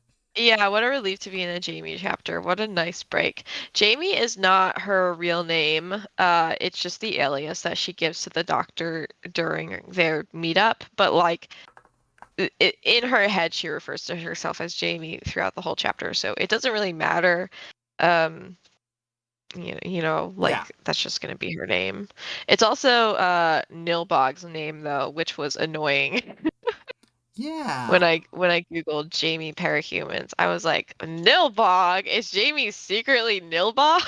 Yes. Yeah, that's the Yeah. actual truth is that Battery and Nilbog were the same guy the whole time, bro. Um, she Jamie is a very confident young woman. She seems to be very young. I feel like she is I think she's in probably college. 18 or Yeah. 19, like in this chapter, Yeah. when it starts out. Um, her dad is a detective, and it definitely like ooh, that her morals and like values are definitely like formatted around that. Mhm. Um, like she's already very predisposed to wanting to be um in like a crime, what is it even? Like a justice position. Like, let's Um, say if her dad had some sort of power nested in him, it would jump its way into her like some mhm, sort of tailor. yeah. Val said assault and Milbog, more fan art required. Oh God. Um, she's very confident in herself. Like she's not worried about getting attacked in this situation. She's like, I know Tai Chi, and also I keep a tracker on me at all times. Yeah. Like she I don't know, she seems to just always be doing a lot. Like I totally get her personality is like she's she's just like somebody who's always been like smart and capable and like seemingly has good relationships with other people. You know what I mean? Well, I weirdly Um, view her as like an alt Taylor. I just see her as like yeah. a really similar character to Taylor with a like Hmm. slightly different background, and she's better with people, but I don't know. Hmm. She just seems to have Yeah. a lot of the same like things about her personality. Yeah, for sure. Um, she Let's see. I already said that she was impatient. I just thought that like I feel like that was I liked that it wasn't something that was said, but that like came through in several ways that she's not restless in the sense that like a hyperactive person is restless or that Jack is restless, but it's like when it's time for something, it's time for something, Hmm. and I'm not going to waste my time. Yeah. Yeah. And she also is very confident in her ability to tell when people are lying or trying to like misguide her in some way. And I don't know, like I trust that everything that she says in this chapter is accurate to that.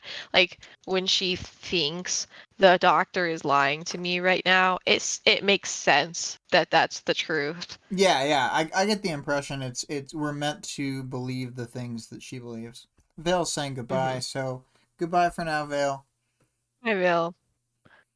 Um yeah, I agree. She's good at reading people, I think. Although she does eventually fall for Assault's terrible charms, so there is that. Yeah. Yeah. Oh, battery. Um, I can't think of anything else I want to note about her.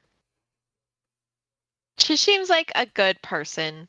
Like she's really in the weeds with like supporting the law and having like a really stern understanding of like criminals are criminals and shouldn't be treated otherwise.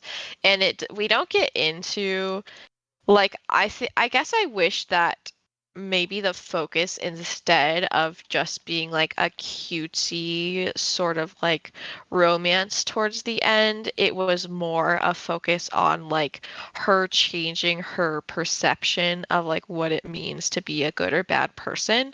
Because I think that would have been I think that would have been a better route for Assault's character as well. Because like I don't know, like I know he's like pretty shady in these chapters or whatever, but like it could have gone a different direction, where he's like, no, my philosophy is like I don't think that people should be um sentenced to a basically a fate worse than death, like going to the bird cage or something like that. Right. um because like although he's a mercenary, that's the majority of what he does, and it would make sense that he has some kind of stake in it. Right. Yeah, I agree. And Battery would be then in turn like be able to overcome like some of her preconceived notions about what it means to be a criminal and what it means to sentence people to these fates worse than death instead of whatever they should do instead, like instead of rehabilitation or something like that. Yeah, because she could Um, have like more thoughts on the idea that like, oh, we were gonna send this person who like, let's say they don't get together, but they're still mhm, working together, and they eventually have like a good working relationship, and she still does mhm, the like makes him work with the kids thing. mhm. Then it could be like, oh, I can't believe I was going to put like this person who is currently reading with these kids into the birdcage. I don't know. Yeah. I feel like there's something Yeah, there. exactly. I think so too. And I think that it would be like kind of an easy change. And you can keep him being like a shithead to her at the beginning. I think the like only thing if he wants this to be like an actual like enemies to lovers situation, um where you're not uncomfortable, if the only change that really needs to happen is the repeatedly asking her out, because like that's the bad part. Yeah. That's That's the part that makes it like so slimy because he could have done all the same things. He like it's obviously slimy to be like, I want her to be like forced to work with me for the rest of her career or whatever, but that's something that you can kind of like overcome. Right. And I just can't overcome the like sexually harassing her at work. Yeah, yeah, yeah, yeah. And like it makes Legend look a lot worse in my personal It opinion makes because the it's like legends look Legend's pretty bad like, because he's like, well, we have to let this weird sexual harasser guy harass you specifically. and I can't remember when this happens, but Armsmaster, like in one of his interludes, mentions like having to keep assault in check because of like his treatment towards battery. But seemingly they're like already together at that point and they just haven't shared it with anybody, right? Well, it depends because I know they worked I'm together not for a sure when the while timeline before is. they got together. Mm-hmm. And then like uh, there's a chapter that you haven't read in Ward that has a flashback to times in the Brockton Bay and another Mm. different character thinking like, "Oh, poor Battery having to deal with like assault and like the fact Oh that my he's God. like on this team because he's chained to her or whatever." Mm-hmm. As I remember it, but yeah. Anyway, um, do we want to talk about the Doctor? Sorry, what'd you say? Do I we want to missed. talk about the Doctor? Yeah, we can talk about the doctor. She is, they give her a description. She's got a French accent, not the Cockney accent we were doing. Yes. And she's seemingly, when they say dark skinned, I'm always like, oh, what do you mean dark skinned? Because that could mean anything. But I think that I think she has she's like dark dark black skinned, skin. black. Yeah. Yeah, and she has like a cropped haircut or whatever. She sounds super hot. She wears a doctor's lab coat. And she's a expert in what they call misdirection when she says things like, "We try not to kill." We Yeah. try to avoid murder. And she also mentions that some people actually call her mother instead of the doctor. I don't know if they call her the mother or the doctor because she said that Well, people know her if as you doctor. remember from later in the book, they'll often call her Doctor Mother. Oh yeah, Doctor Mother. Um, and she says that it is meant to be tongue in cheek. So there's something weird going on there. She's obviously holding some like shady ass practices. Right. Yeah. And it's interesting that like in Cauldron, there's other people involved. Like she talks to another doctor or two in this interlude, but the doctor is the one who ends up doing the like the interview and the administration. So she's like really more in the weeds than I would have thought, like just starting the chapter. I think that she's basically like I agree with you. Starting the chapter and knowing who she is, like on a bigger level, it seems like almost crazy that she's doing individual interviews. But I think that Hmm. she's the kind of person who's just like always doing something. You know what I mean? Hmm. So like Yeah. if her time isn't being filled with something else, she's meeting a client. Like she's Yeah. always on some level interacting with this stuff. Yeah. Seems like it. Um, I think that's most of what we learn about her. She doesn't seem to have any powers herself as far as we see. Like she could definitely have some kind of thinker power or tinker power or something like that. But nothing that she demonstrates at the time. But she does mention several other capes at her disposal. The portal that is made to visit um Jamie with is used by like it's from another parahuman that we don't see at the time. And then she mentions that they have parahumans who can actually take away people's powers as well. So seems like they've maybe got a lot of favors built up. And it is weird that she like that aspect that she wasn't the one pushing for the favors, See, that's but that's you the more subtle manipulation. yeah, that's like the actual subtle manipulation And Battery because never calls that she shit out. she brings up her file as if she'd never like considered the fact that Jamie would not be in a financial situation to get what she wants. Like she has her like talk about everything first and like get impassioned by it, and then she pulls it up and then she's like, "Oh no, I have terrible news." We just can't And like afford it. You're gonna have to go yeah, on a loan structure, actually. and then ends up making it sound like it's more Jamie's idea than something that they're really vying for. And like later we'll see from Cauldron, a lot of people owe them these favors. I'm pretty sure that they mention Coyle mentions in his chapter that he's really frustrated with the fact that he owes them favors And his because favor seems to be bigger than mhm. hers. Like, Yeah, like considerably one big bigger. favor or something Yeah, because he because has he to was work like for them for this like 72 hours or something, which, like, yeah. that's could be And a he's long mission, and, like, who knows what that entails, and it could just, I don't know, that's a lot when you're on a cauldron scale. yeah, yeah, for sure. So they're definitely racking him up. I think that the doctor is a better manipulator than Jamie is giving her credit for because she's only seeing like what I think that the doctor actually wants her to see. Um, 2 + 4 × 5 said I thought it was a week, but I could be misremembering. Yeah, it's something like that, like multiple days. And he's worried that his plans will be messed up by that. We had neglected Greg's comment, but it had to do with her being Dr. Mother. I didn't want to say that. Okay. I refuse. Okay. That's fair. Greg got refused. Um, how do we feel about Ethan? Ethan slash Madcap slash Assault. Well, he's kind of a piece of shit or whatever.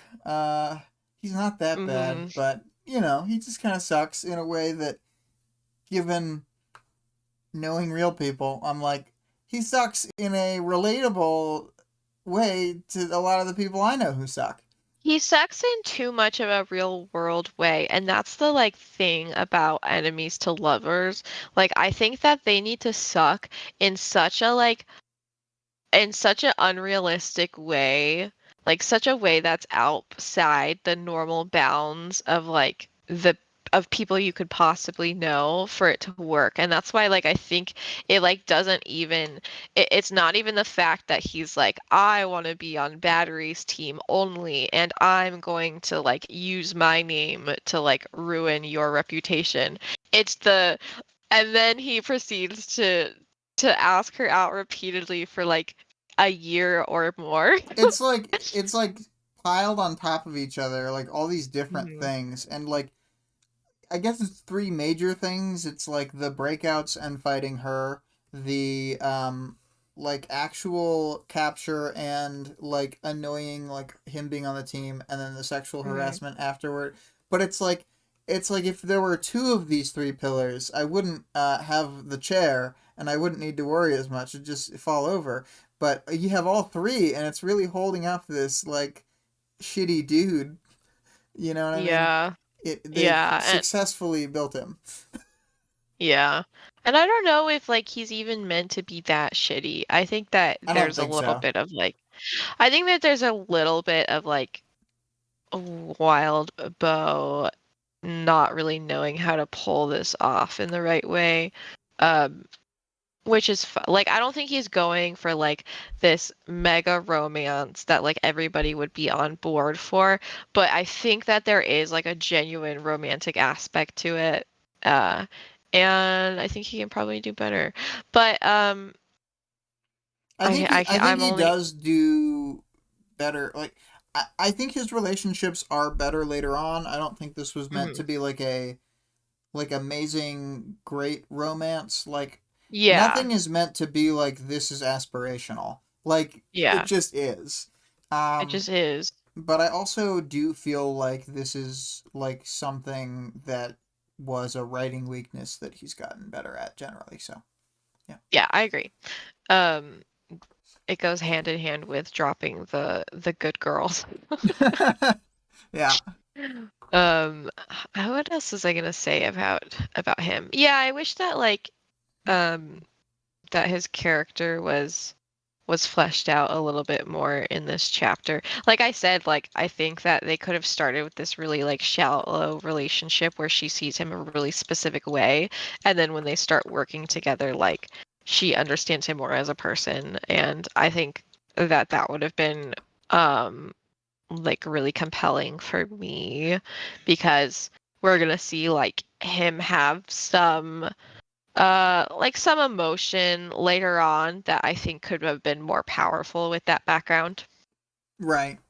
I just noticed this, and it was probably really obvious, but I noticed how you used the same colors for their respective shirts and pants. Yeah, they're cute. Yeah. And I gave her a Opposites. gun. Yeah.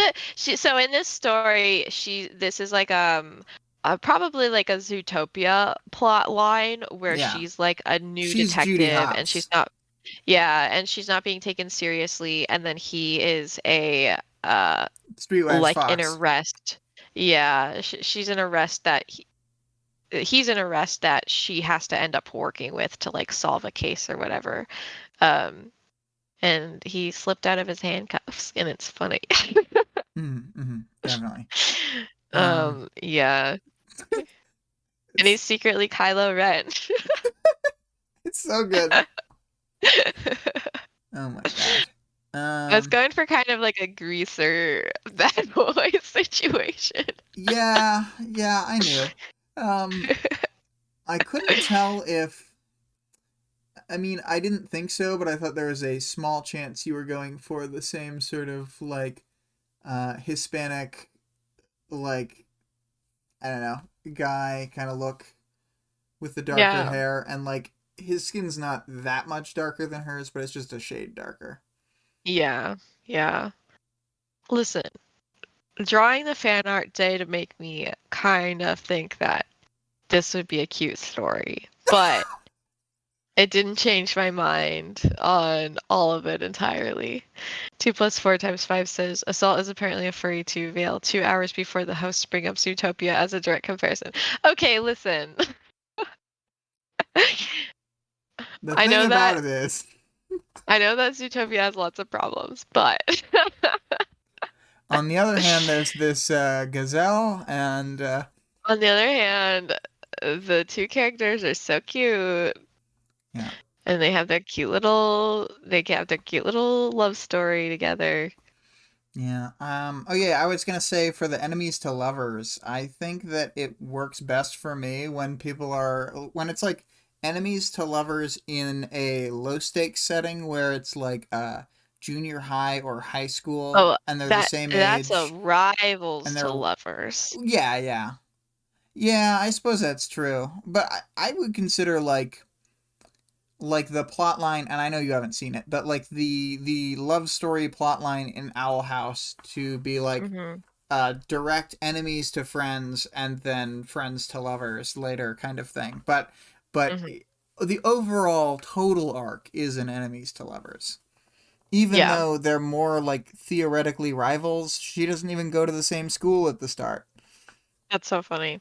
Yeah, no, I love a good enemies to lovers, but it is like really hard, I think, to pull off. People act like romance writing is like the cheapest form of writing, like it's so easy or whatever to pull off, but it's really difficult. Yeah, to make it actually like enjoyable slash like have any thematic anything, you know. Yeah, and to not uh like if you want to have a more complicated relationship, but then to also not be pushing or like encouraging toxic relationships, like that is a really, really hard balance to pull off. And like people act like it would be, so simple to have like complex characters without without kind of, because it's like you can have problematic features in a relationship, and that's what makes the relationship interesting. But then you have to figure out how to do it in a way where, especially if you're writing like obviously for young adults or whatever, do it in a way where they are not seeing this as a goal for themselves personally. Yeah, and it's hard because like a whole generation of Tumblr kids wanted to bang the Joker. And it's like, Yeah. you know that this is an abuse narrative about how he doesn't love her and she's being abused. And they're like, Yeah. relationship goals. I want Relationship someone who will goals. like force me to have sex with strangers for money, then kill them in front of me for some reason. I want Dude, that because the Joker. when people are like, "Oh my gosh, I can't even remember their names, but you know the sidekick in Breaking Bad and his girlfriend, Oh yeah, yeah. when people see them and they're like, "Oh my God, relationship goal." Yeah, it's just like, Like no. They're hmm. like they're ruining each other's lives. Yeah. Um, Oh boy. yeah, and that's the thing. The writers of the show were not trying to encourage that, and yet here we are. Here we are. Yeah. Here we It's are. tough because Yeah. lots of participants in media do not have a lot of hmm media literacy. I Yeah. agree. Anyway, we can move on to the powers knowledge. There's Um, like a shit ton here. yeah, I wasn't sure. Like I said, for like the crawler thing, I kind of wanted to talk about his weird body, but I did not pull out the giant paragraphs and stuff. I hmm just wanted to like yeah say some stuff. Yeah. So we can I kind of think we skim over some things. Like what topics did you want to talk about? Well, I wanted to point out when uh Jamie feels the vibe from the doctor that she's not worried about rival businesses. So that's just like a little key point about like how is Cauldron ascertaining their powers and why is it only something that they are able to do. Right, Um right. there's like a lot of stress on like the fact that they can form people's powers so that they have the different programs where you can like push the power or like hone it in a certain direction, which is really interesting. And that all seems to be mindset training rather than anything to do with the actual vial. Yeah, yeah. And I thought it was like really. I know I said it earlier when I sort of like looked it up on the fly, but when I looked it up and realized that their program was named after the god of dreams, I was like, oh shit. Because that's like one of the Yeah. main weird ways that powers interact with people and like kind of what they're trying to steal from us. Yeah. So, um, Um, yeah. Cauldron is also um, does a bunch of physical tests on their customers, not because it's something that there's some physical aspects that they need to check before giving them their powers, like for safety reasons, but for their own personal database. So it seems like they're just gathering more information on like how the powers are interacting with specific types of people and if there's any trends in that way. Mm-hmm, mm-hmm. Yeah. And the doctor claims that there's no way for their powers to be revoked in like Remotely. a different way Yeah. than like a natural trigger could. It's just people with like a specific power, like a Trump power, it seems like they can be able to do it or something. Yeah. Um, And I don't think they ever J- actually elaborate on that later. I just like believe them that they have a cape that could yeah, I feel like it's just do that. Contessa probably. Like, Yeah. Because I mean, she could yeah. probably like smack you in a way that disables your Corona Palencia or whatever. Yeah, like even temporarily, like she could probably concuss you in like that specific spot or something. Yeah. Um, yeah, and then like they mention the testing. We know how they're testing to some degree. Like we know about the case 53s and all that, that like people are seemingly like getting kidnapped out of nowhere and then tested on and then just dropped on the street, which is pretty depressing. But they also Um, like yeah, from Jamie's perspective, I don't think she ever learns about like any of that stuff. She thinks Cauldron No. is bad, but she just doesn't have any idea of the like extent or reach of any of it. Hmm. And then the other thing about Cauldron is they have some stake in Siberian and Shatterbird leaving the city, which is like crazy.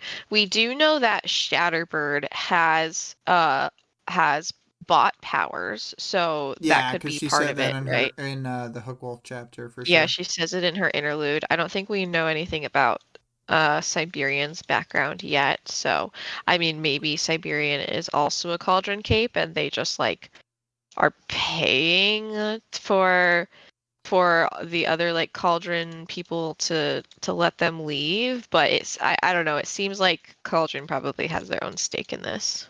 Right, and I mean like this is something that I feel like we can talk a little bit forward on. I think the reason they want those two specifically is that like seemingly Shatterbird's power doesn't have a limiter on it, and the more Hmm. glasses around, the more like it can go, and they want something big like that to fight against like Endbringer threats, and then um although she'd never actually fight one, the Siberian could actually like fight an Endbringer to a certain extent. Yeah, for sure. So yeah, and I mean yeah, it's pretty interesting and like weird when that comes up. Like I thought that was a good like twisty, shocky thing. Like a lot of shocks and twists. You know, kind of. I'm like, okay, like in any given story, even this one, but that one I was like, Yeah. ah, Whoa. Yeah, because you're like, oh God, like eh, either like I think that it's like an implicit threat or whatever. Like, if this doesn't happen, then we're going to do the things that we talked about. Because this is not a favor. This is not a task.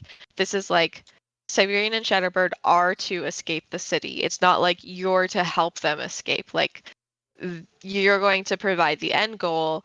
And if that doesn't happen, right, yeah, I agree. pretty ominous for her if something ends up happening. And I mean, like, if she stopped, like, if they were at the point of killing either of them and then she stopped that from happening, that would be, like, such a disaster for the heroes slash the protagonist villain team, you know? Hmm. So, Yeah.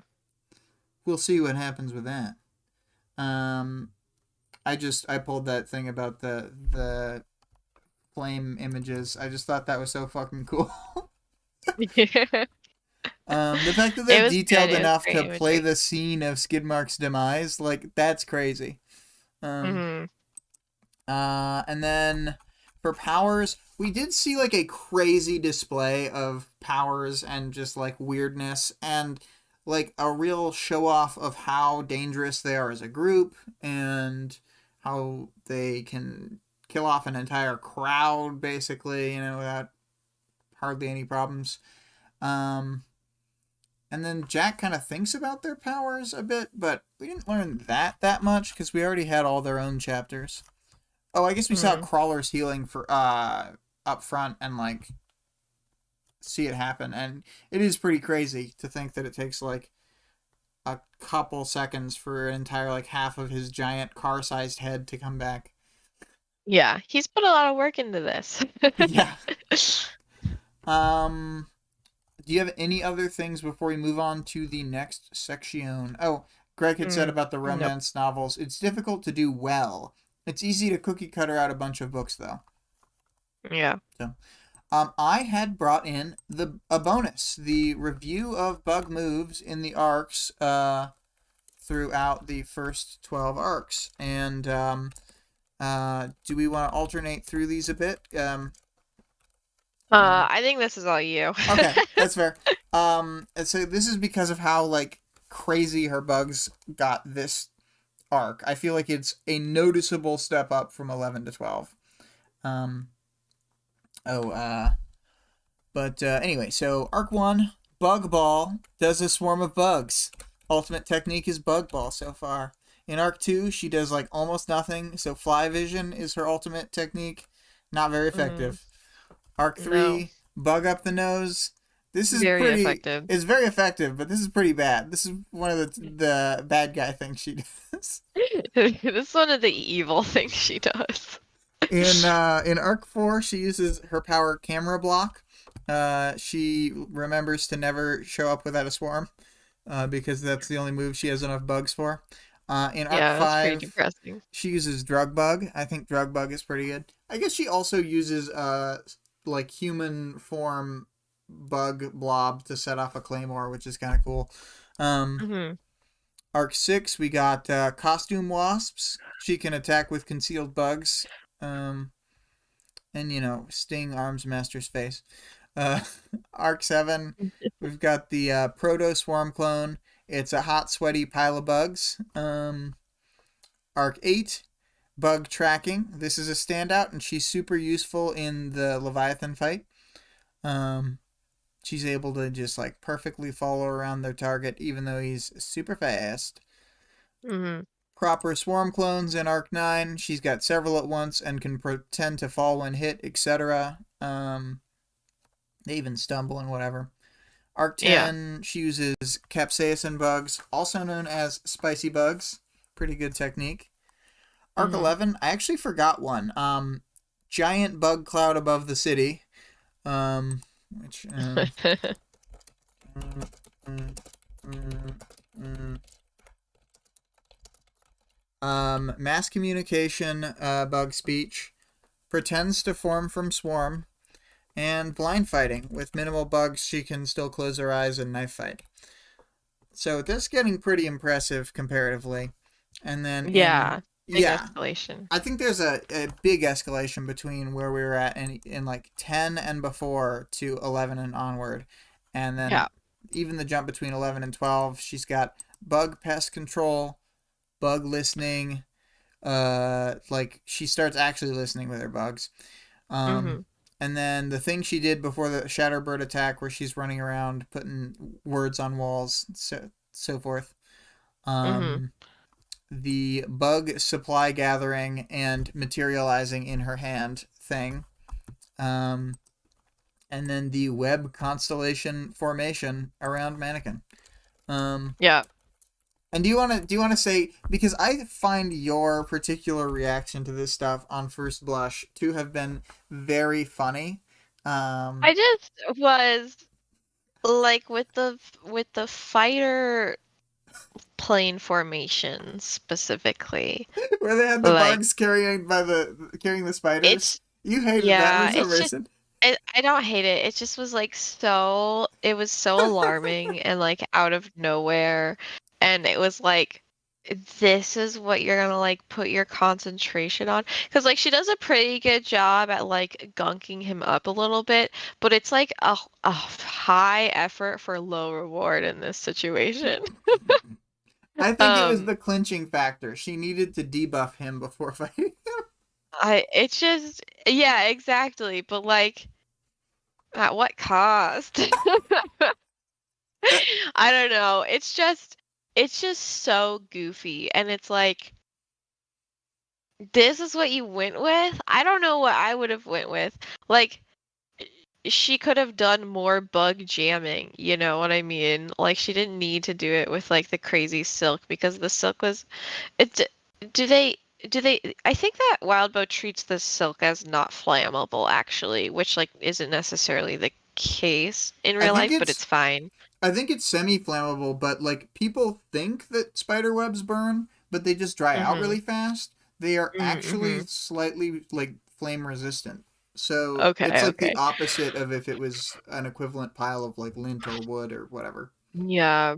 Yeah. I don't know. I think the move with like going in and jamming his parts was a good move and I know that he like technically burned them up or whatever, but jam them in the actual crevice instead of in the inside and then see how it goes. Do that before you do what you actually did, which was like I also thought just the most insane. 2 plus 4 times 5 says old cobwebs are pretty flammable, but that's because of the dust. Oh, that makes sense. Hmm. The see. other thing about like But these are new, the freshest cobwebs. yeah, and like she's talking about it in the thing. There's like a glue that comes out with it too, like a paste that's Gross. over the initial spider webs. So like that would probably be like so fresh that they're harder to burn. Fresh Um, to death, dude. fresh to death. And what was I gonna say about? Oh yeah, it's underrated. I think that when she has the full swarm on him, she has like a perfect mental image of exactly how far away he is and where every piece of his body is. Oh That yeah, is like so it's useful. gotta be it must have been like a huge advantage during I mean it would be during any fight, but like when she can actually cover the person and feel where they're like uh what is it called when you can like feel where like a muscle is going before it does it or whatever? I can't I remember. can't remember the It term, but I know what you mean. Where she would see like whatever tell, Yeah, and it's then like she'd be able to. mapping or something, but like it makes it way easier when she just has like 100% information of what their body is doing at any Well, given because moment. the other thing is And she's got the brain and the reaction time because of that brain to use that information and actually like mm-hmm. act on it. Like you could feed me that same data, but my like reflexes wouldn't be fast enough.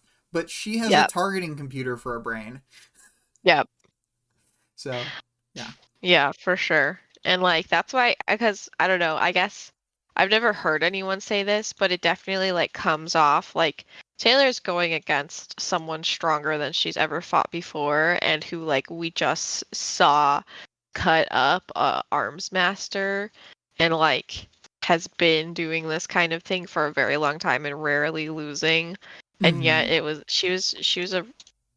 she beat him. Yeah, but it didn't And feel out of place. It felt no, very it doesn't feel out natural, of place. Yeah, which I like. yeah.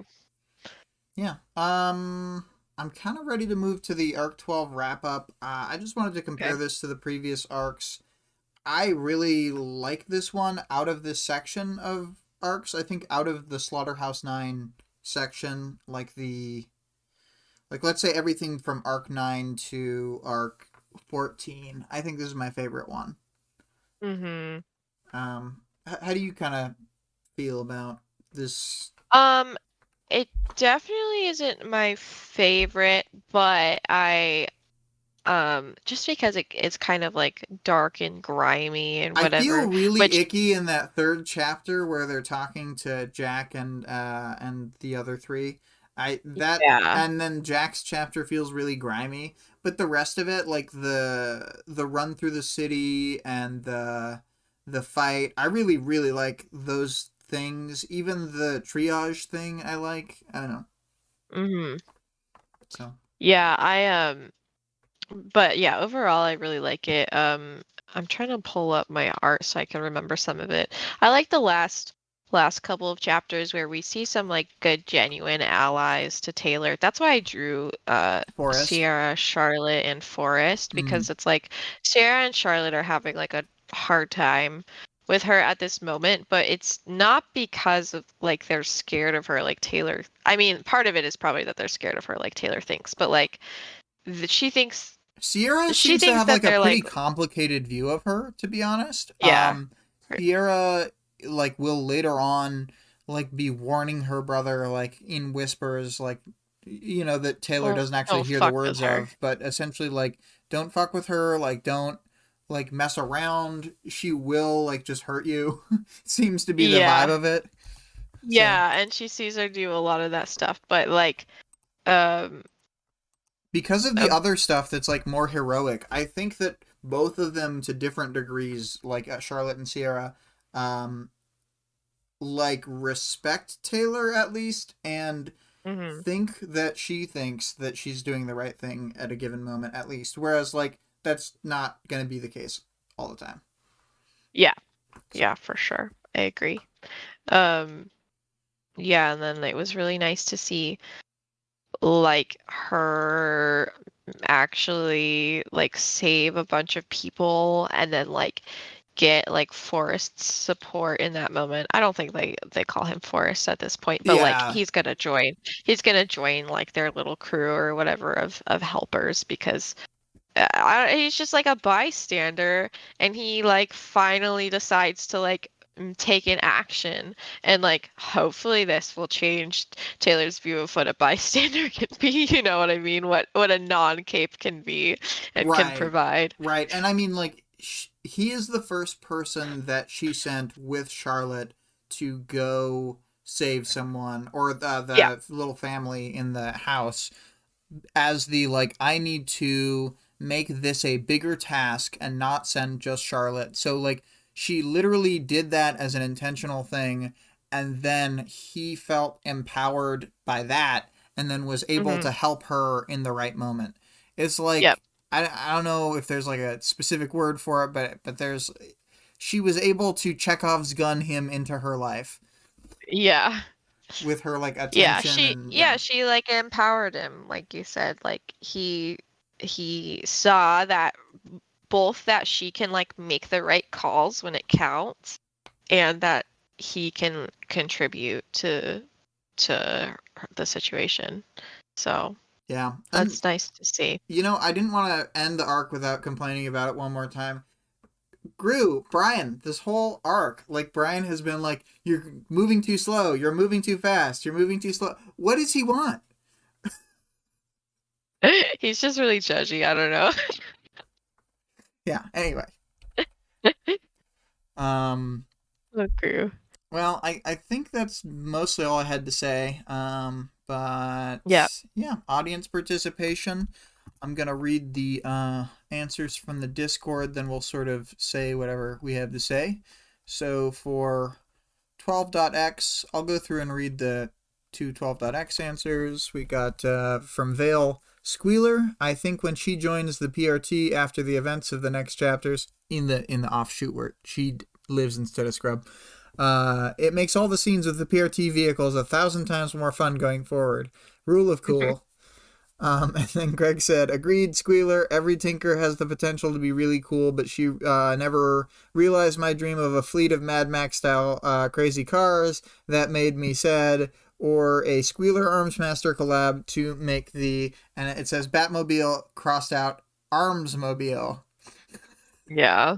I agree. I agree with Squealer. I would want her. I think she's the only one who doesn't do anything like super stupid or shitty like Well, out of the merchant, so the thing is, there's so little actual interaction with them. Like, Skidmark does shitty and dumb stuff, but no one else really does. Like, I don't know if Mush even says anything. He just kind of mhm. scowls in the background. Squealer just Mhm. sort of like moans out some things when Skidmark is talking, and then Yeah. the other ones kind of don't act. Uh, so Yeah. my question was a bit loaded because there's not a lot of good options, but I think it would have been interesting to see more from Trainwreck because he was a Case 53 with a Tinker body.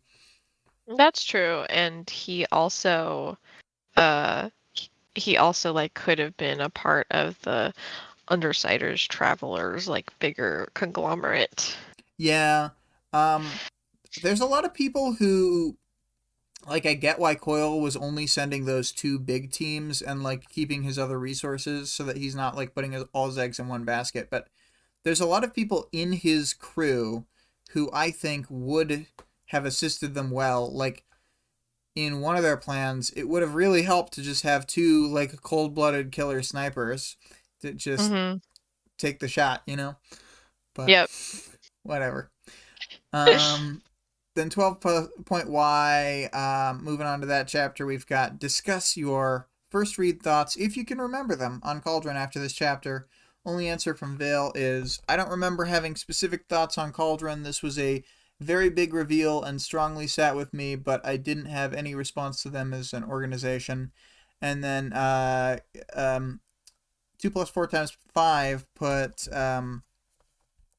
this, it says Cauldron, and wow, that's pretty big, and it is an image of um I'm not sure. It's like obviously the connection point between North Africa and then like Asia, right? And then but like I'm not sure what exact word is being covered This up is because I'm dumb. I think this is a meme from the like history of the world World thing. Yeah, video. yeah, like the same Yeah, guy who so did it's like History of da da Japan. da da da da da da, something like that, but I Cauldron. don't Wow, remember that's what. big. Yeah, but I don't know what that word in the background is because I'm too dumb. I Yeah. don't remember. No. No, I mean I've seen the video 2 + 4 × 5. No worries. It's the It's Parisian the Persian Empire. The Empire. Persian Empire. Okay. That's right. I'm so dumb I can't say Persian right. Wow, that's big. That's funny. Um, Um, but I'm like I know where that is physically. I just don't know. I'm too dumb.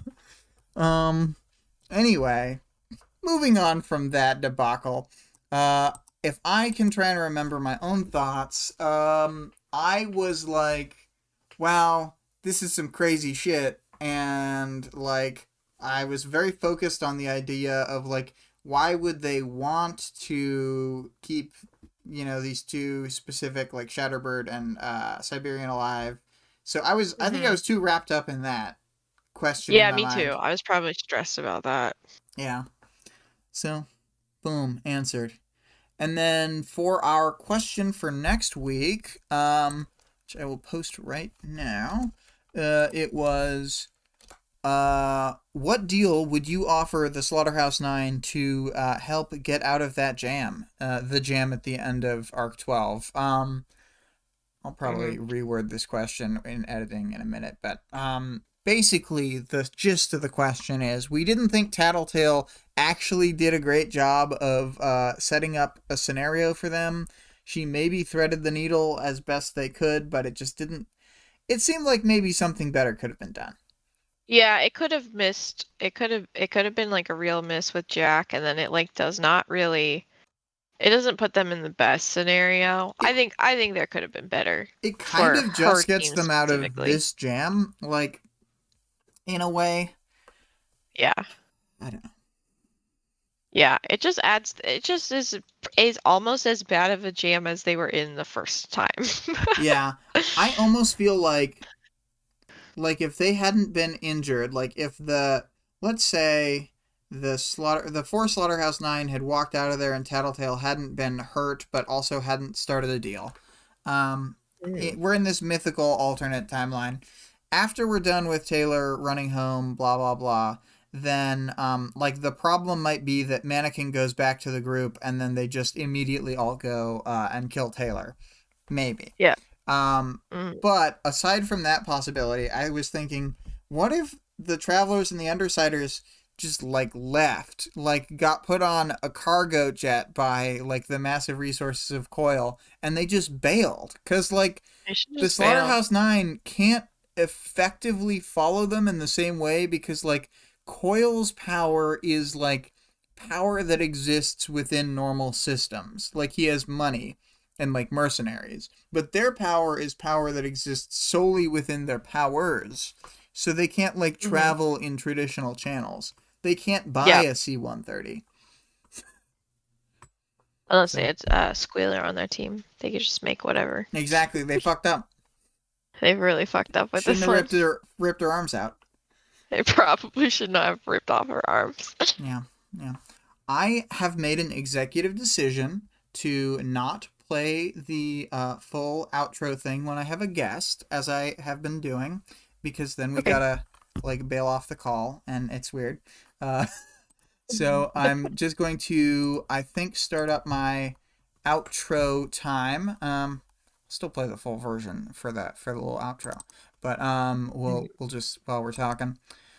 Do you have any last thoughts before I start reading the links? No, let me know if you guys want me to write this assault and battery propaganda love story. I mean, I want you to do that. But it's gonna be published under my pen name, Keith Legend. Yeah, if any of you see any bestsellers by Keith Legend, you're gonna know. Yeah. I did add the like little note at the top. It's a Brockton Bay romance. This is not the only romance that we will see out of Brockton Bay. I promise you that. You know I what? promise you that. I loved that you used the tilted city skyline of Brockton Bay, like the real one from the Brockton Bay Yeah, image, thanks. it's so, like, that touch is great, because, I don't know, if it was, like, New York or whatever, it'd be like, I don't know. But this is, like, a specific thing to the book. Also, you know, given that we're going to be attempting to read Pale as a group, we'll have more visual media that comes with it. I don't know if you've gotten far enough, but there's like a brochure for the town, and like Well, that's cute. there's like side material between every 2 chapters. Oh, I love that. I'm such a fan of like getting like a little extra something. Yeah. When you're reading a book or something like that. Yeah, it's pretty great. Well, to start out, we've got the music used in the episode Infestation by ScarlettXOX. You can find Scarlett at twitch.tv/Scarlett_rogue. Our Discord link can be found in the channel description and the stream description.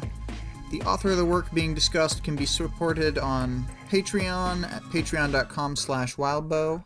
The full text of the work is available for free online at parahumans.wordpress.com, and there is also a fan-made audiobook of the entire work at audioworm.rain-online.org.